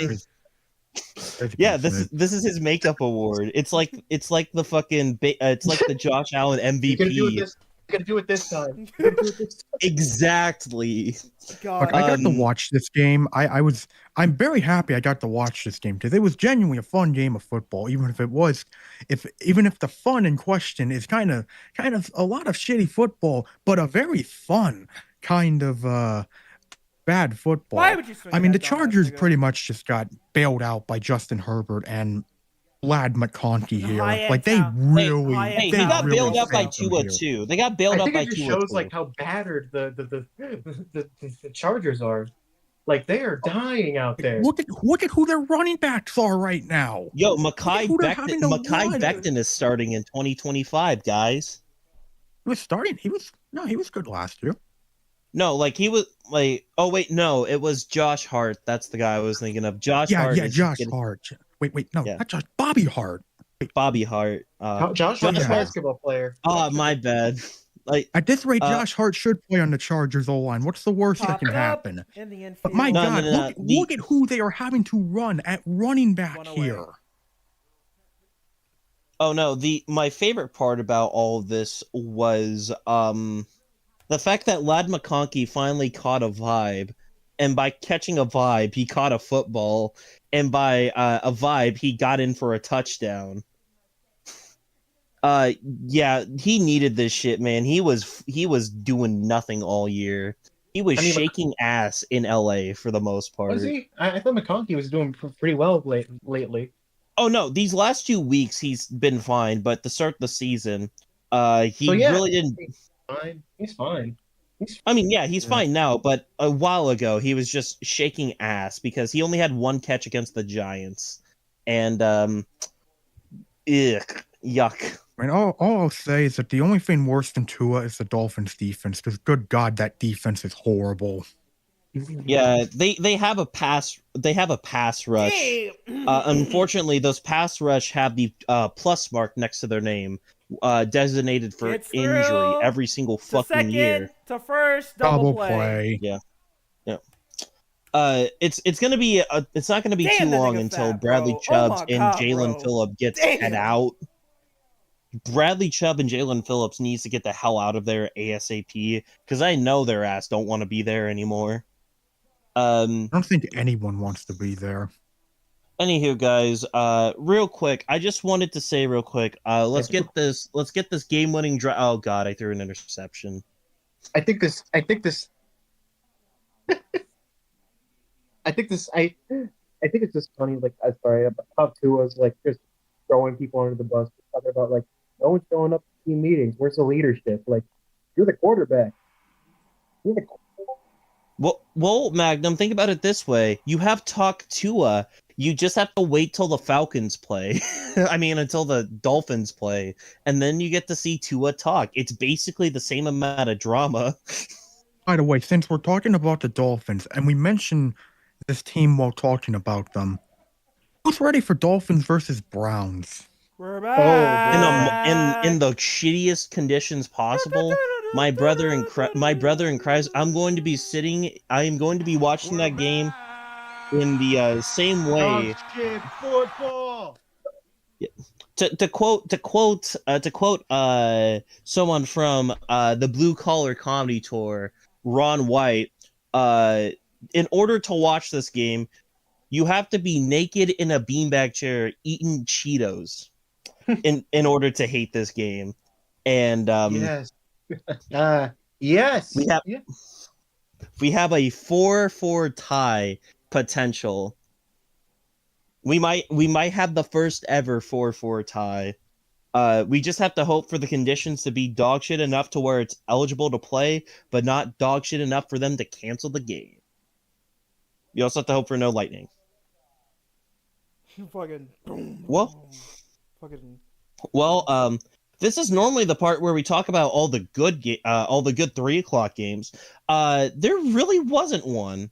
I mean, granted, there was one that was fine, but these next two, let's just get this one out of the way. Guys, I have fantastic news.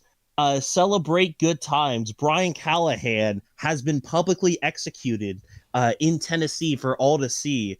So everyone, clap and cheer. Hip hip hooray. Yay, it's over. It's over. It's I got to finally watch over. his last game. I got to watch it in its full entire in the entire game. I got to watch his last game. Yeah, and the Raiders still played like dog shit. Yeah, it was a horrible game of football. Yeah, the Raiders. You know the what? I'm Raiders just are gonna go over. Let's just go over the play. Let's just go over drive by drive because I think that's what this game deserves. First Agreed. drive, Titans punt. Second drive, Raiders get a field goal. Titans punt. By the way, we're already in the second quarter because it only took it was only like 2 drives finished in the first quarter, and the second Titans drive already went into the second quarter. So there's a punt, another punt, another punt, another punt. The Titans fumble at their own goal line. Raiders touchdown because finally Geno Smith can throw a touchdown to Michael Mayer. Punt, Titans interception, halftime. We come out of the half. Touchdown Raiders because Ashton Jeanty gets his deserved touchdown of the week. Titans finally get on the board with a field goal with a minute left in the third. Fourth quarter, Geno throws his weekly interception. Titans punt it. Raiders get a field goal. Titans get a touchdown. Raiders punt it. Titans fumble again. And the Raiders win the ball game. What a waste of everyone's time.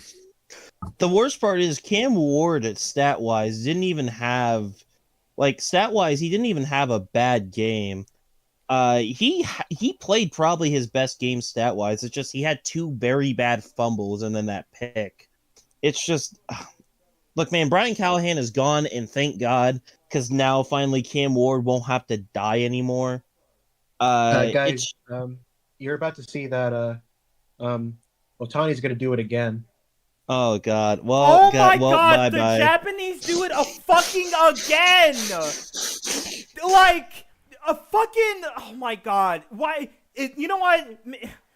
What would China? What would what? I keep on saying China. I don't know. What would Japan? What would Japan Aaron be? Judge do? What would be? What would Japan do if we didn't Imagine if bomb Aaron them? Judge was Japanese. Imagine fucking dude. That is just he does it Shohei Ohtani. again. The Dodgers are going to win. The Dodgers are going to get Mind their you, third he World was- Series. Mind you, he was pitching too. This, Yeah. yeah, listen. They talk about a generational talent. This is like a central talent. Like this is once in a millennial talent. Listen, how does he do it? How does he pitch? Babe Ruth is- how does he pitch? What, one hit, five? Babe Ruth five is inning back. game? Babe Ruth is back, and he's not No, racist no. and he's Japanese. Listen. That fat nigga Babe Ruth is not touching. Oh my God! Did they hit Oh another my one? God. Oh Oh my my God! Oh my. Oh, they didn't. They Oh. saved it. Dude, I'm sorry, dude. We were so close to a 2 bombs joke. We were so close Like to I'm a 2 saying, bombs. another bomb has fucking. He does it again. Okay, listen, Chad. You know, I know there's no real like best player, GOAT of baseball. Oh, I think that debate ends now, and it's Shohei Ohtani. I think, yeah, Otani's I think the it's goat. I'm Shohei sorry. Ohtani. Yeah. Again, no.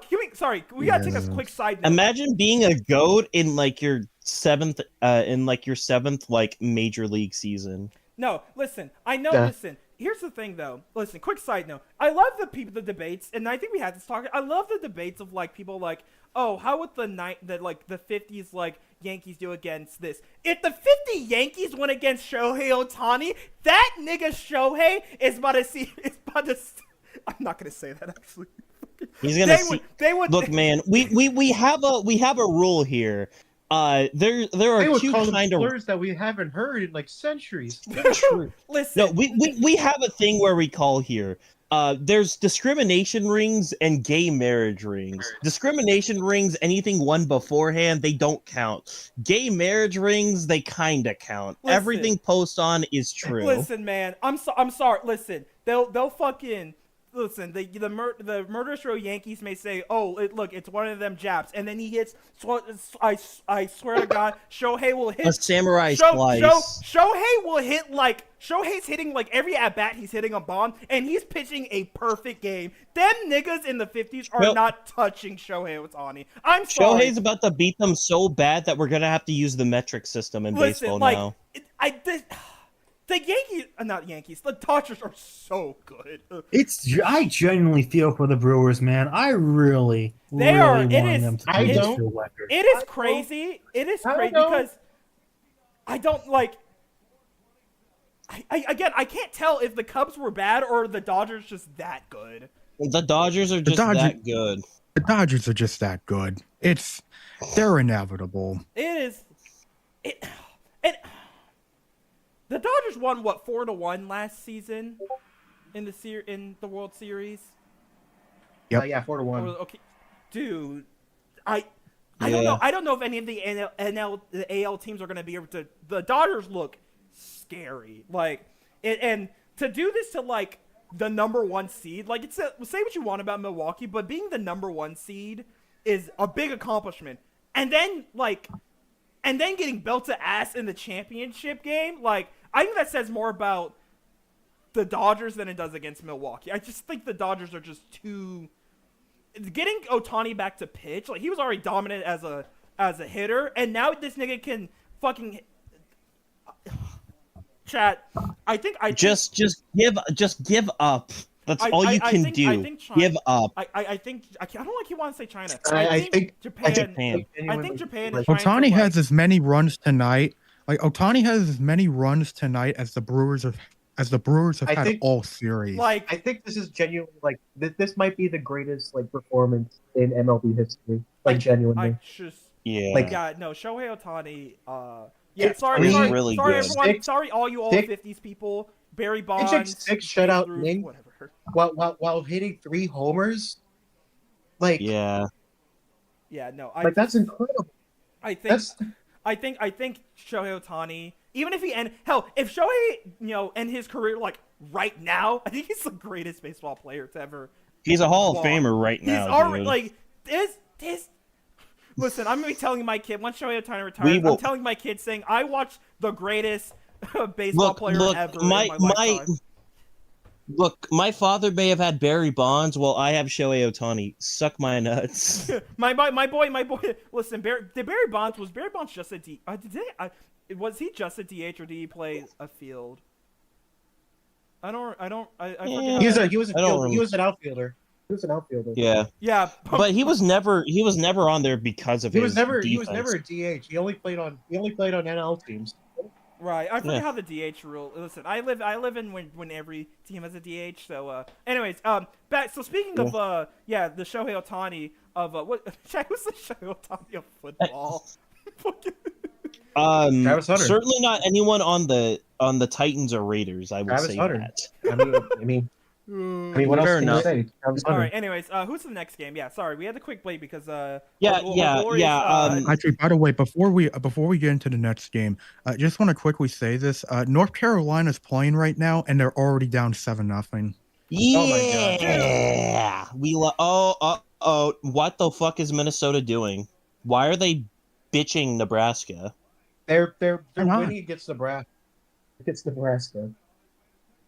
Oh my God. They're bitching them. They're plop to quote something Ren would say. They're plopping their nuts out on the table and telling them to season it. Listen, they're a team that's won the Duke Mayo Bowl. They have experience here. Ooh, true. So, well, guys. For those wondering in the baseball realm, to go off topic, the last time a defending champion would make the World Series once again was the 2009 Philadelphia Phillies. They lost in 6 games to the New York Yankees. The last successful title defense, of course, was the Yankees from 1998 to 2000. Their three-peat. Are we getting are we already seeing the next? Well, I mean, there are technically. If they win the World Series, they're already going to be a dynasty. Mind you, there has not been a repeat champion since the Yankees dynasty in the 90s. Like that's been that long. Yeah. Well, just so I can just because we'll have probably more to say once this is over, I am gonna get us shifted back on track. Sorry, I'm gonna be the asshole here. Because I want to talk about this game because I feel like we need to say this, guys. Bengals and Packers happened. Spoiler: Bengals won, by the way. I'm just gonna say this outright right now. The Packers are not Super Bowl contenders. No, I thought the Packers won. Yeah, the Packers won. I said, spoiler alert, the Bengals won, like, on Thursday Night Football. Oh. Right. That's what I was getting at. That's my bit. Yeah, I think it's finally time to say it. The Packers are not a Super Bowl caliber team. I think they're that. Really... The reason why I say that is because this game, despite the scoreboard, it was a lot closer than what people would think. It was the Packers really had to grind out a win for this one, and against the Bengals on Joe Flacco with his first game, who still had, I'm just gonna say, a decent game. Not even gonna like hype it up or anything. It was just okay. It was kind of concerning. I'm not sold on this Green Bay team yet. Like, the Cleveland game and Dallas game really lost me. I don't have much to really say about the Packers here, mainly because we've seen how the Bengals with Joe Flacco would perform the following week. And honestly, with that in hindsight, I don't really have much to say about the Packers here. I'll wait until we see how they perform against the Cardinals. That's fair. I will say this, though. Joe Flacco is an infinitely better quarterback than Jake Browning. Jake Browning. That's a lot about Jake Browning. He had a really good story. He had a great game against. Well, he didn't have a great game against the Jaguars. He had a Jameis Winston game against the Jaguars, but then he sucked. He sucked ever since. Yeah. Unfortunately. The thing is that, like, we know what we're getting from Joe Flacco, like a bunch of screens and check downs. And like I don't know how sustainable that is, especially with Jamar Chase and T. Higgins on your roster, you know? Yeah. It's just, I don't think they like being utilized like that. I don't think they. dude, it's just. I think I guess I'll Swing and a put an miss. asterisk in it for now. Regardless, let's get to the last of the games, and then we'll get into the big three.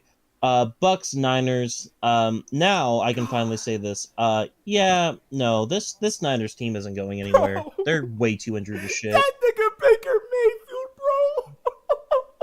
Bro, how to be successful? He's Leave MVP. Cleveland, bro. That nigga Baker Mayfield can win MVP, bro. Holy shit, Baker Mayfield is so good at football. Keep in mind, he's throwing to sixth stringers right now. He is Like, he is throwing to plumbers. Like, you could make that comparison right now. He is throwing to plumbers and PhD gods. with how the NFL is right as of this moment. Baker Mayfield's the best quarterback in the NFL right now. It's not close. I think.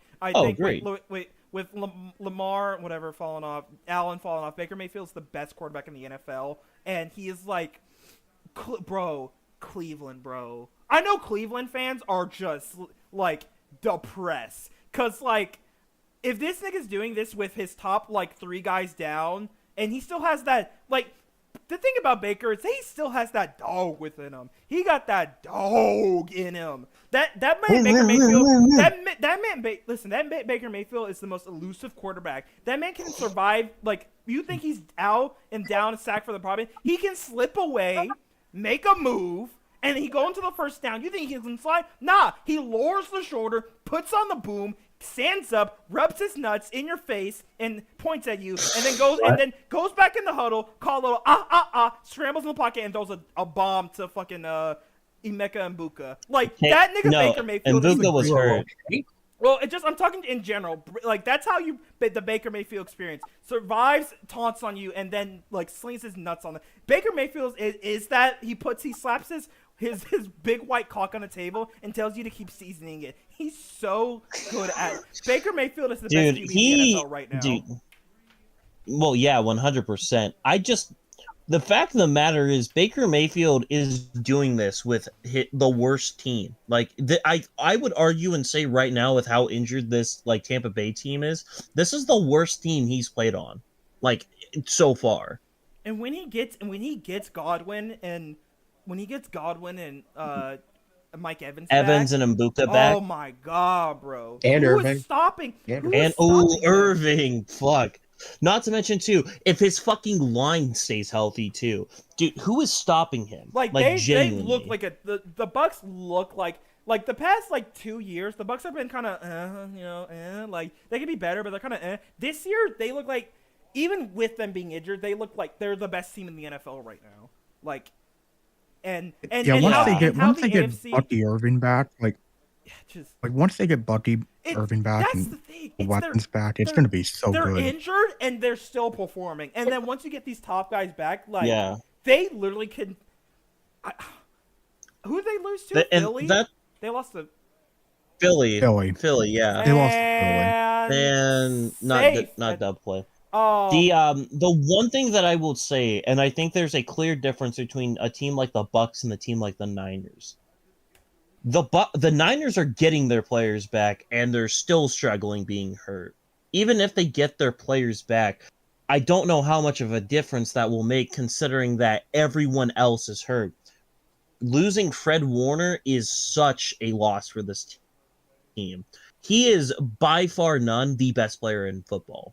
Defensively, ever since Aaron Donald left, Fred Warner has been the best player in football defensively, and losing him, you might as well have just said, "Hey, not Myles Garrett or like TJ Watt." No. It is Fred Warner. It is 100% Fred Warner, because being a linebacker, you have to do so much more. But I do feel like losing Fred Warner is a complete fucking tank to their season. It's not gonna look that much better, and Brock man. Purdy is still hurt. Like Yeah. McCorkle is still playing football for the San Francisco 49ers. Like, look, Mac Jones has almost over 700 yards over 2 games, and realistically, he could be 0-2 right now if the Rams aren't if the Rams are more Oh, conservative. lines in the left field. Oh boy. Regardless of that, this Niners team they're not built with how tough this NFC is. Like if they were in the AFC, I'd be like, yeah, maybe they make it in, but they have to go up against the Seahawks, the Rams. They have to go up in the playoffs. They would have to go against teams like the Lions, the Packers, the Bucks again, like fucking those teams. And I think they just kill them every single time. The Niners are a lost cause at this point, and they're just fighting for pride, which that's what you should be doing.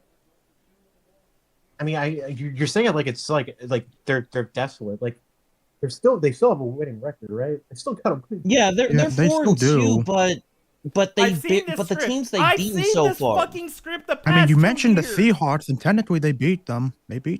Listen, I've seen. They I've did, seen the script, but they've man. also only They also beat beat the Arizona Rams, by too. 1. They also have only beat Arizona by 1 point and NL by 5 and New Orleans by 5. Still, they won those games. Like, here's the thing. I get your point. I get what you were saying. I get what you were saying here about the Niners. Because yeah, look at how badly they're injured. It's horrible. Like the injuries to the Niners, and it feels like just about every single season, it is horrible. It is horrible how injured the Niners are every single year. But at the same time, I also understand that for as injured as they are, the Niners will keep fighting until the very end, no matter if they're having to field like a fucking UFL roster out there. They're gonna keep fighting. I agree, and that is something that I can understand. I would feel a lot better about this team too if they had a potential bye week coming up soon, and maybe they get guys rest up and healthy. Their bye week isn't until week 14. Yeah, it's rough.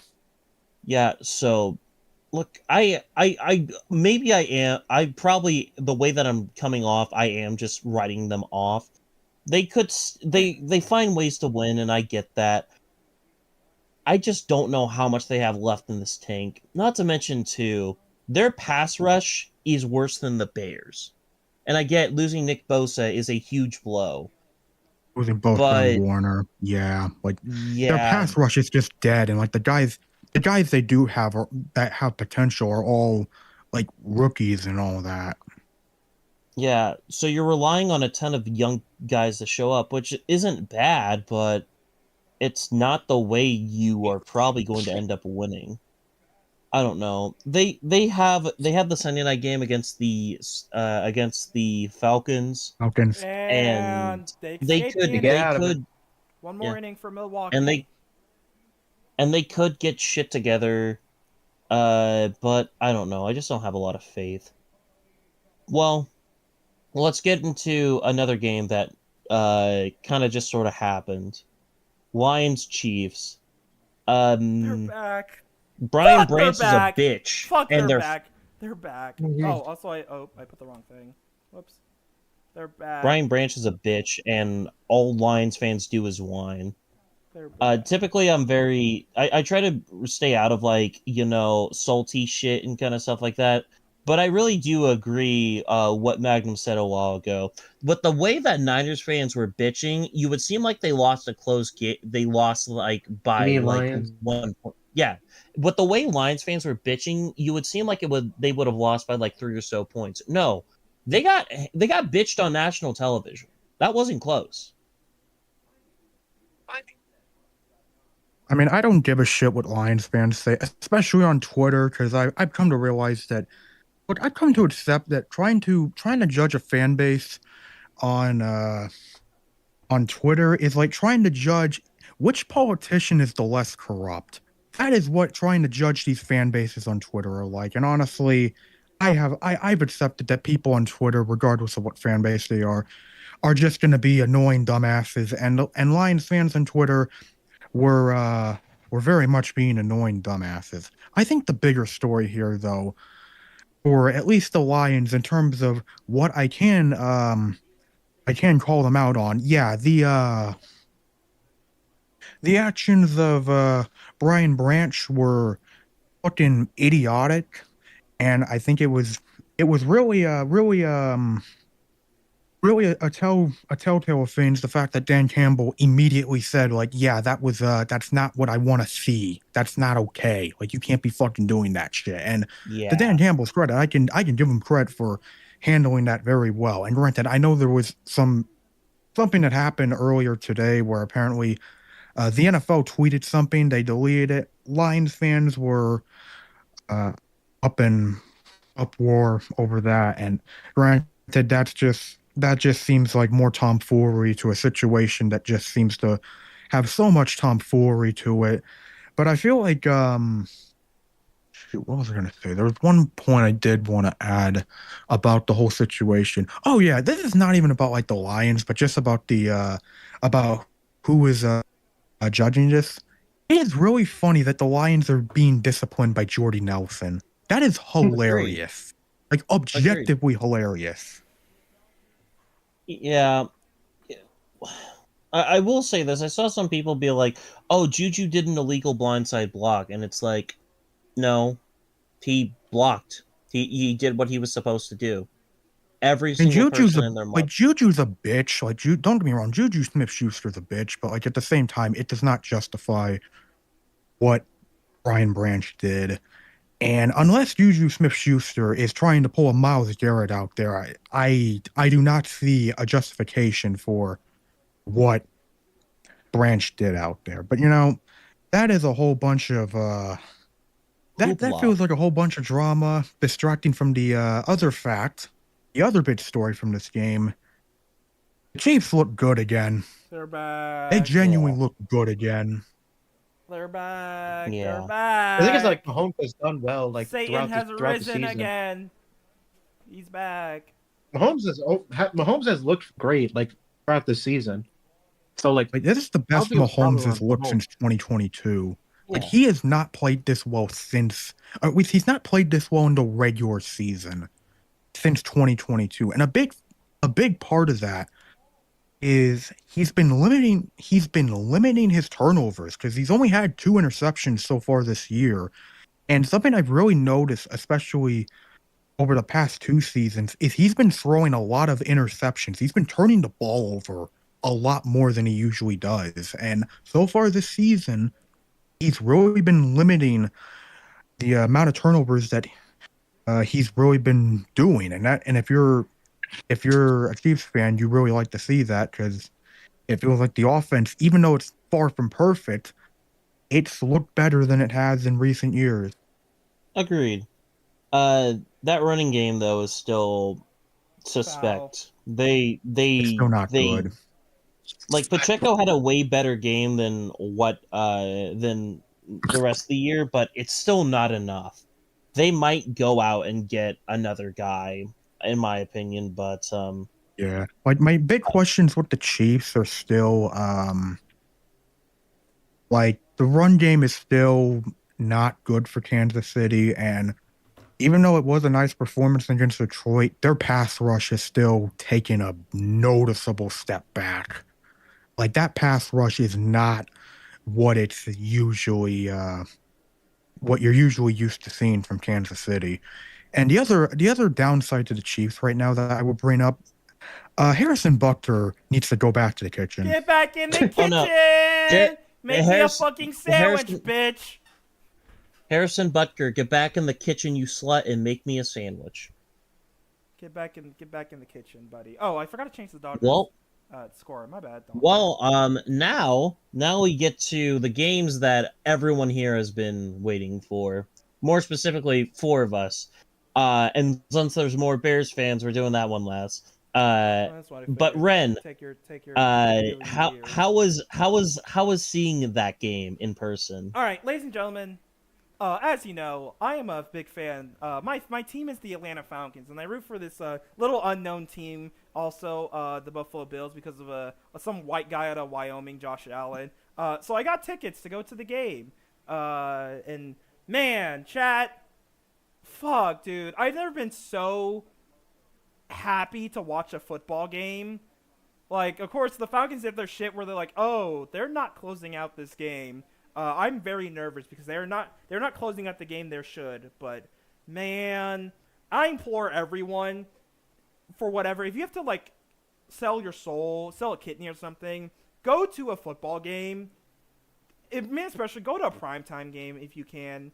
Bro, the atmosphere and, like, the feel there and having a winning team and, being underdogs in it because, the Bills were favored to win. But, man, it is aura. Also, Bijan Robinson is better than your best player. He can if MVP was not a QB award, that nigga's winning an MVP, bro. That boy Bijan Robinson is so good at football. He has more I see stats he has more rushing yards than some good elite rushers and has more passing receiving yards than some elite wide receivers. Bro, that man Bijan is so good at football. And I'm gonna be so real. Watching that game, I forget that we were playing against Josh Allen. The defense of Atlanta was making Josh Allen look like a standard QB. I don't know. I doubt any of y'all watched the game, but watch highlights of the game. Allen didn't do Allen things things, and whatnot. The Falcons, I think, sacked him either 2 or 3 times in the game, which is, again, getting sacks 4 times. Falcons getting scoring is getting sacks is a foreign concept. That does not happen. The defense was making fucking Allen look like a pedestrian, bro. And then, yeah, Michael Penix did well, doing that boy Bijan Robinson. Bro, listen, I don't know, Bijan and Algier may be the best 1-2 in the league. Totally not biased, but they are very good they are a great dual 1-2 running back. They're so good at what they play. And then I also, the Falcons, hey, they look pretty good. My only concern is if they can keep up the momentum. Hey, Panthers fans, I know you guys beat us well. The game was a month ago. But you know what? Thank you, Panthers, because I think that woke up something in Atlanta, and they've been on a roll ever since the end of that game. If you don't mind, I did want to say, because I did watch something from that game. I think the main reason why Josh Allen looked so off was because that receiver core is not good. I think we're starting to look at the reaping of what this team's built so far. Josh Palmer is a good wide receiver to have as a 2 or 3. Once he got that hip drop tackle,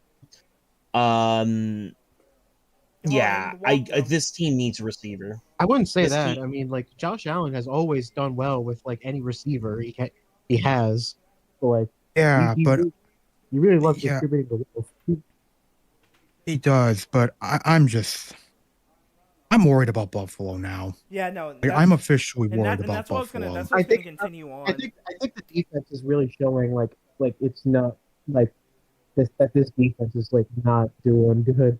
Yeah, no. Yet again. Yeah. Buffalo. Yeah, only I don't 2 think sacks and no turnovers. I don't think Buffalo's gonna completely fall off, but they are. And I knew this. I was that, and I was telling my dad as we were going. I was hey, the Buffalo's defense is what's gonna sell them. If the Buffalo's defense but the offense also kind of the offense I wouldn't say fell off that game because apparently Atlanta's defense is very good this season now. Very good apparently. And when's the last time that got said? Yeah, the Falcons having a good defense, whoa. But the offense didn't look terrible, but it wasn't. Allen did not do Allen things, and it exposed how not as good as that offense the Bills have. But that defense, man, that defense is what's going to cost them. Yeah. And they're on that's 2 games in a row against teams that they were favored to. Did he do it again? Yeah. Did they do it again? No. Just All what? right. Nope. No. 4 scores away for the Milwaukee Brewers. Anyways, to end off, sorry, go ahead. to end off what I'm saying about that's 2 games back to back of teams you should have you were favored to beat and you didn't. The questions are being written. They're not in print yet. They're just being typed. They're in the drafts. But I don't know Voices are getting louder. I don't know who they play next. I think they're on a bye this week. Yes, they Who are. do They play the They play the Panthers. Panthers next. If Next you week. guys lose to the Panthers, we're I have submitting bad reports. news. I have bad news about that, and I wanted to say this about Buffalo. You want to know something I've noticed recently? Look at all the games that Buffalo has struggled against. The Ravens. Granted, they won that game, but you want to know what the Ravens had? A very strong running team. You go to the Jets. Now, Justin Fields the game was close, but then Justin Fields the game wasn't close, but Justin Fields got knocked out, and they got nothing going. Running game stalled. You go to Miami. Miami was in that game a lot closer than they should have been. You want to know something? Devon Achane was mostly helping out that game and was helping the Dolphins get into positions to win. Look at the Saints game. Kendre Miller and Alvin Kamara were running over that team. That game was a lot closer than people expected. And then you go to the Patriots. Granted, this is a little bit of an outlier, but Ramondre Stevenson had 2 rushing touchdowns, and they just have a smorgasbord of other running backs getting the ball. And then we get to the Falcons, who have the best running, one of the best running duos in football right now, and they got killed. We found out how to beat Buffalo, and it's very easy to notice. You have to run them. You have to run that defense into the ground. Call run play after run play after run play. Currently, right now, they have tied with the Bears, the second to worst run defense in the NFL. That is not a category you want to be in. Not to mention, too, they are just one of those teams who are letting up touchdowns. It is not good. And they're not forcing any turnovers either. So, we know the blueprint. And I think come Panthers, there's a very reasonable possibility that Buffalo goes up against the Carolina Panthers and they just get creamed. Especially with how Rico Dowell and getting Chuba Hubbard back, that might be bad. I wouldn't go that far. No, They're not getting no, I creamed, would. but I think it'll be a close game. No, I would. It I will be a would. The close Panthers game. are apparently a good team. No, I would. Buffalo. This is one of those must-win type games. You're gonna after the bye. You need to, because apparently like I said, the Panthers are apparently not bad. Not as bad as people thought. So, it is. There are going to be some major question marks. If Buffalo does not win against them, not even if they don't win, if they do not win convincingly, we're gonna start. I'm not gonna say it, guys, but I don't know if they have 2 pillars of that team, but planes are gonna be flying in there and may do some damage. Yeah. Buffalo. I mean, I want to go back to. I do want to go back to the wide receiver conversation because, I get that Josh Allen is very good at, working with what he's got to work with, but at the same time, and I know that Dalton Kincaid was out for Buffalo, and he's basically been their third best player on offense behind Allen and Cook. But at the same time, Khalil Shakir and Keon Coleman need to step it up. They need to step it up because how they're playing right now is not good enough for a Bills team that has a lot of flaws, and they do not need any more flaws. And if that receiving core is going to keep doing what it's doing, that's not what you want to see if you're a Bills fan. And I was looking at Keon Coleman recently.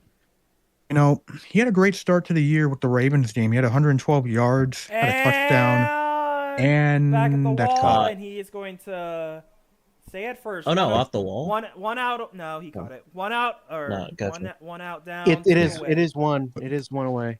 It is one away. Gotcha. But yeah, Keon Coleman in his first game had a great game against the Ravens. 112 yards, had a touchdown. In the past 5 games, since that game against the Ravens, he has 125 yards and only 1 touchdown in those next 5 games. These guys need to step it up. They do. the tight ends can't be bailing Josh Allen out. Like Kincaid and Knox or Dawson Knox can't be bailing you guys out. Base hit. Anything One. else? No, it's Score Just one. one. One more out. Away. Do Milwaukee have the 1 out rally? Did we have anything else that we wanted to say about this game? Buffalo. I think we've said all we need to listen, say. Atlanta, y'all win against San Fran. I still don't have hope. Listen, I'm still very aware of you guys, but keep doing the performance you are doing. Keep going. Well, Keep going. Nope. No. Well, And back at the and the Dodgers are going to the World Series. Are going back.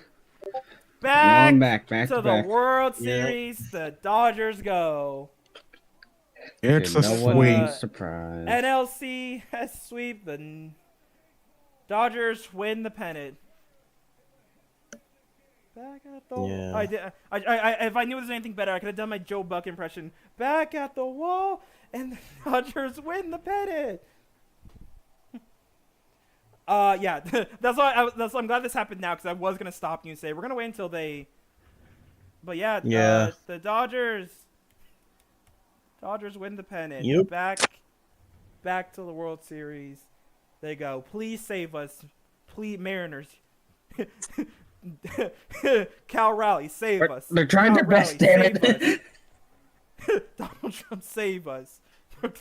Cal Raleigh, save us. Please. Save us, Cal Raleigh. One or Save two more us. games. Save us. Oh, man, it is. We have a game, and I think 2 left. I think this is going to stretch out to the game 7, so We're going to get... No. I ain't speaking too soon. Listen, Sunday night, I need the Mariners to put him away. I need the You're Mariners. telling me. I need the Mariners to put Toronto away. I think the Mariners have the best case chance to beat. Listen, I'm glad Freddie Freeman got another ring, but like I don't want another evil empire, man. They have too much money. Their pockets are they're fucking Scrooge McDuck. They have too much. They have too much money to.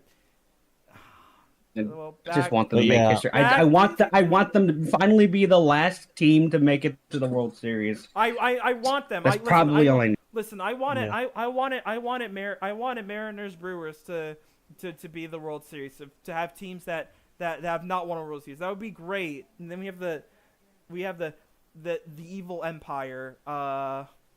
Some say they're just. I don't know, man. The Dodgers may win the World Series. They're a very very good team. And listen. Hold on, give us a moment, because we know you're gonna yap about the Bears. Give us a moment to listen. We're sports. We gotta talk about baseball since they put it on the board. Oh shit! The Canucks and Blackhawks are going into OT. They're heading to overtime, baby. Yeah, They're heading. that is the Dodgers are yeah. We may see the next baseball. When was the last baseball dynasty? The Giants. 2000. The Yankees. Basically the Giants, yeah. I guess you could go there. Yeah, not turned back to back, but I guess three in the short span. It was the. Well, yeah. The Yankees, they won 4 in a row. Yeah, I just meant in terms like how the Chiefs are a dynasty because they won like 1, then not, then 2, or then 1 I should say. No, it's fine. I know. I get it. I listen. Like in it's anything is possible in the playoffs. Okay. Oh yeah, listen. I don't think you're overestimating the Dodgers. I think you're. I know, but it's still there are weaknesses. There are. Listen, I guess I may not know its detail, but still, I think when you sweep the best team in the conference, or I guess the one with the winning record, it's like, hey, you're really good, and it's like, I guess just Shohei Ohtani, man, Shohei Ohtani is, if he's pitching shutout innings and he's hitting bombs, that's one man that I feel like can especially since baseball feels like, even though you're like one hit away, like you're also, all it takes is one hit to win a game. And if Shohei can throw heaters and swing at bombs, like it's something. But yeah. Speaking of bombs, let's talk about the game that was hyped up because Jaden Daniels threw a bomb last year. Take it away, the three Beartiers. Okay. Before I get into this game, I want to say this. Fuck you, Commanders fans. Whine and bitch about this all you want, calling this our quote-unquote Super Bowl. Congratulations. How much did that fucking result in you? Oh, would you look at that? You got walked off by Jake Moody. Hold his fucking nuts, you losers. Anywho, time for more bitching. That was one of the worst fucking officiated games I have ever seen in my goddamn life. I don't think I have ever in my life seen an OPI call where the guy did not even fucking push him. He extended his hands and to like fucking get open while the guy was fucking grabbing on him, and then he still got called for it. That fucking touchdown callback from Roma Dunze was abysmal. That was terrible. Absolutely terrible. That being said, God, that game felt so good. That felt like the most anti-Bears win of all time. Like I feel like a lot. Like I think a lot of like that. I think a lot of like like with this game like has said like because this is very much like a game the Bears don't win like usually. They've never. Sorry, I'm paying attention to the Blackhawks. No, Like it's a game they don't win. Yeah, like these tough gritty these like tough like gritty like trench wins like they don't happen to the Bears. They don't. Why are you black? And I think a lot of that has to do with like how Ben Johnson has really like located where Caleb is right now. Because I think Caleb's biggest like problem right now is accuracy. And I think he realizes that and he focuses a lot on improvisation, which is something that Caleb really does well in. And right. I think it shows with how they're working on how they're planning their games. Agreed. I think a lot of what really happened this game and what I was very impressed by was the fact of the matter is, even when Caleb was inaccurate on that game, he still made clutch throws. Like that one throw to Luther Burden near the end of the game was fantastic. I don't know who the fuck makes that throw. Genuinely. That was phenomenal. And now, granted, Caleb, like I said, he wasn't really that flashy, but you want to know one thing that I've seen from him that I haven't seen over the last, two Bears quarterbacks? He's clutch. Give it all you want, but when you need him on third down, he shows up. When you need him to go down the field, he shows up. I don't care if he throws for over 4,000 yards. I would rather him have 17 game-winning drives than have 4,000 passing yards. And I feel like something that I've noticed too about this was that's what Caleb did. He didn't let, the potential turnovers rattle him. He didn't let the fucking penalties rattle him. You want to know what happened? He got back on the field. He did what he had to do.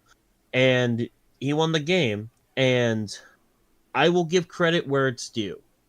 DeAndre Swift had a really good game. We do not win this game without him. I feel like DeAndre Swift has always been like a receiving back, and I think they realized that and they used him as such. Like when he's in open space, like you can't like DeAndre Swift is like almost untouchable. And I think that's the game plan. Like when he broke away for that touchdown, like that shows what DeAndre Swift can do. Right. He can break away like that. And something want to see that more. Yeah, the thing is with Swift, and something I've noticed, he is not a guy that excels at the level 1 of the running position. He doesn't do well in the yards after contact territory. He does well when he gets into the second and third level of the run, where he's making plays and going down the field. And I feel like it's a good time to bring him in. The Bears ran to Theo Benedict's side a lot. And you want to know what happened? Mhm. He held his own, he made lanes, and DeAndre Swift had probably a game that may have potentially changed the tides of how people view him. So shout outs to Theo Benedict for real. Mhm. You gotta love a Canadian. Yeah.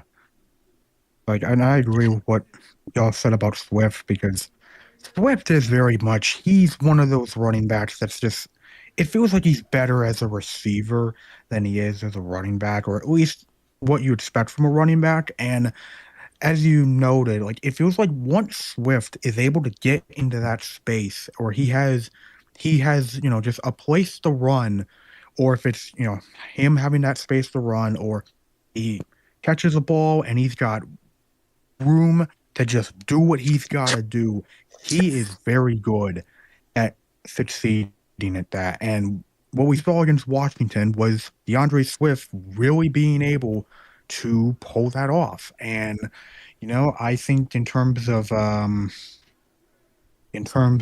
the Bears winning that game, like, DeAndre Swift is absolutely very high on the list as to why the Bears won that game against Washington. And there's other reasons they were able to win that game, and I just want to bring it up because I think it's a good transition into it. Washington had a really bad time holding on to the football. Yeah, Yeah.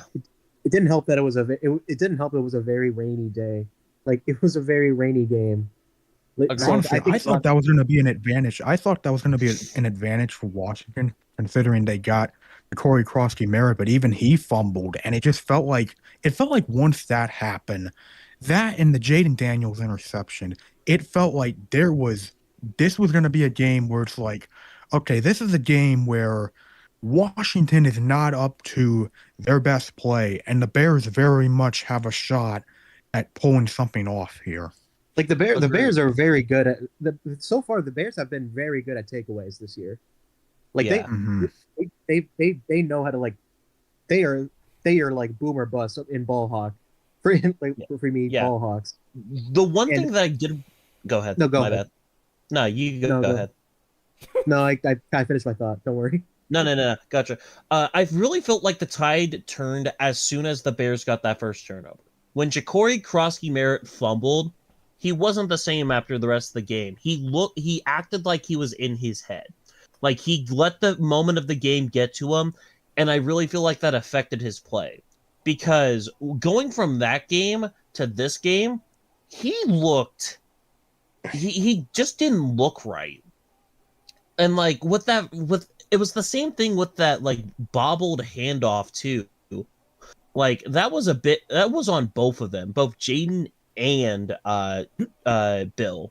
I mean, I feel like it's more on Jaden just for the simple fact that, like, he just kind of just flipped it out there. Like, he did an option handoff, and, like, when it was just a very poor miscommunication. It was just Agreed. I feel like some of the blame has to go to the running back, because it doesn't really feel like JCM really noticed that the ball was being fumbled. Which, like, I get it's a lot harder to see in that. It's just, I really felt like the game wasn't the same when the run game didn't get going. Most of the running attack came from Jaden Daniels today, and most of that was just because the Bears finally got pressure. Like, they finally got to the quarterback, not once, not twice, but 3 times this game. They were getting good and solid pressure on Monday. So that's another thing that I noticed too that I was really surprised with. I felt like this defense definitely played a step above what these last couple of weeks have been. Not even just like as in the turning the ball over side of things, but in general, putting on the pressure, bringing in the blitz. And when you think about it, all of Jaden Daniels' touchdowns today on that game were a good throw to Zach Ertz, a blown coverage TD that basically anyone could have gotten, and uh, a passing touchdown that was set up with a bullshit face mask penalty. Not that Jaden Daniels had a bad game per se, but he did not play good. He did not play well enough to win that game. He did not. Yeah, he didn't have a bad game, but Caleb outperformed him, in my opinion. If you were to tell that to other people, they would crucify you, and I'm going to agree with you on that one. You want to know what matters at the end of the day? Who shows up? Jaden Daniels didn't. He didn't show up, and like I said, I hate bitching about penalties. It is the dumbest thing to do. But that was some horrible officiating. To quote Ben Johnson regarding a referee calling a penalty, shut the fuck up. Yeah, he was so tired of that shit. The only other thing that I will go ahead. Yeah, I was about to say there is a certain someone that deserves his praise though, who has long gotten ridicule for how his performance in the league has been, especially for his position and the fact that he was drafted so high for his position. But shout out Jake Moody. He's playing on Sunday. He did what he needed to do. Like he did what he needed to do to win that game. And of course, if we didn't make those field goals, like we wouldn't have won that game. I was so nervous on that last field goal, especially because it's Jake Moody, but also because it's still like it's pouring out. And there is no chip shot field goal when it is raining out. But my God, he made it in. I wanted the Bears to run it in. I was like, I don't want to trust him, but I don't want to trust him when the game's on the line. But you want to know something? The fact of the matter is, he should have been 5 for 5, but the blocking on that field goal just caved in, and that one went against him. But I will give Moody this. He showed up when he needed to. I will have some trust in him for a bit. I'm very curious on how this is going to go, because how long is Santos going to be out for? I don't know. I have no clue. He didn't practice at all this week. There is a potential that the Bears could just be like, fuck it, and put him on IR for the rest of the season, because I feel like Jake Moody might be playing for a job application at this point.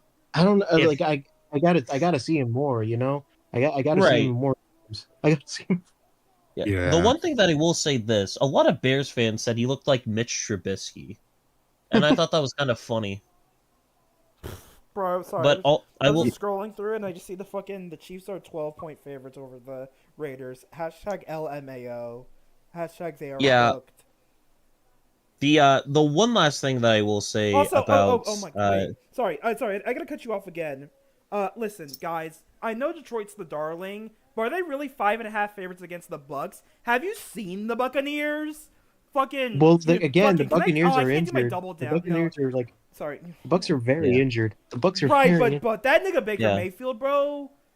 That nigga Baker Mayfield, bro. That's all I gotta say. Yeah, just before you get to it, Taegan, I wanted to bring this quote up from David Miller in the nicest way possible.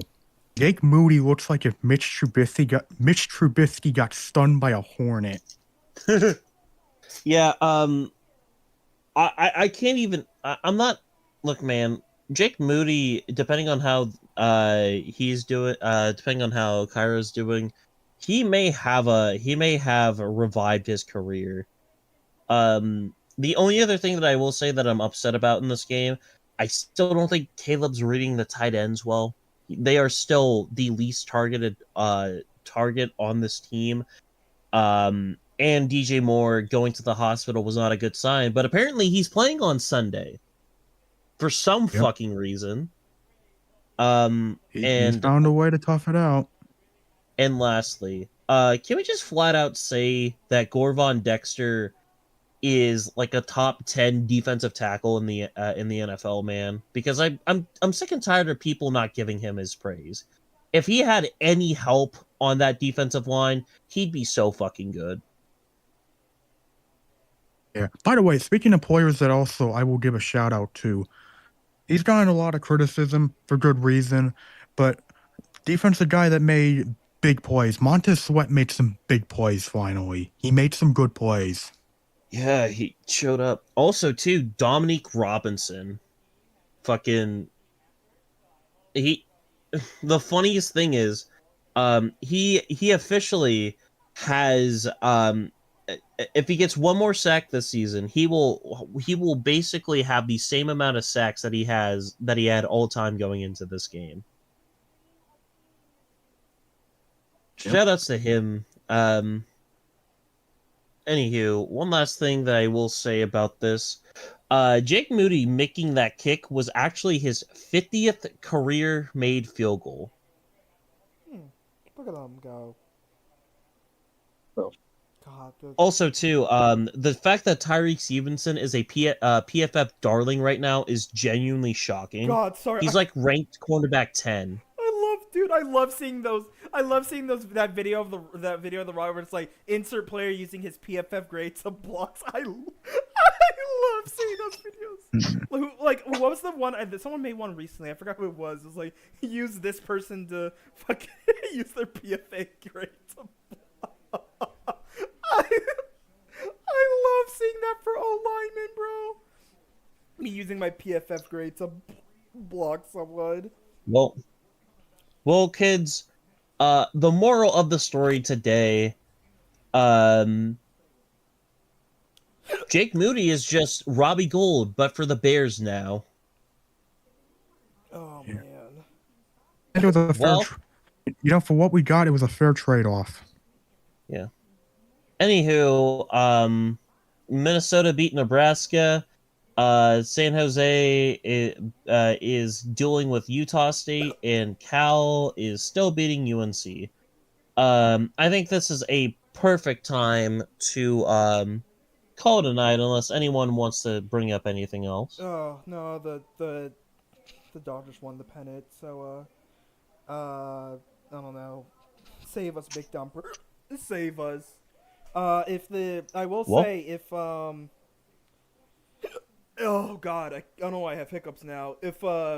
Don't die. If Seattle, oh no, I'm not you. If Seattle wins the pennant, I think I'm gonna do it and try my best to stream on the channel every World Series game, because we will all be rooting for Seattle to win. I don't know why anyone would not root for Seattle.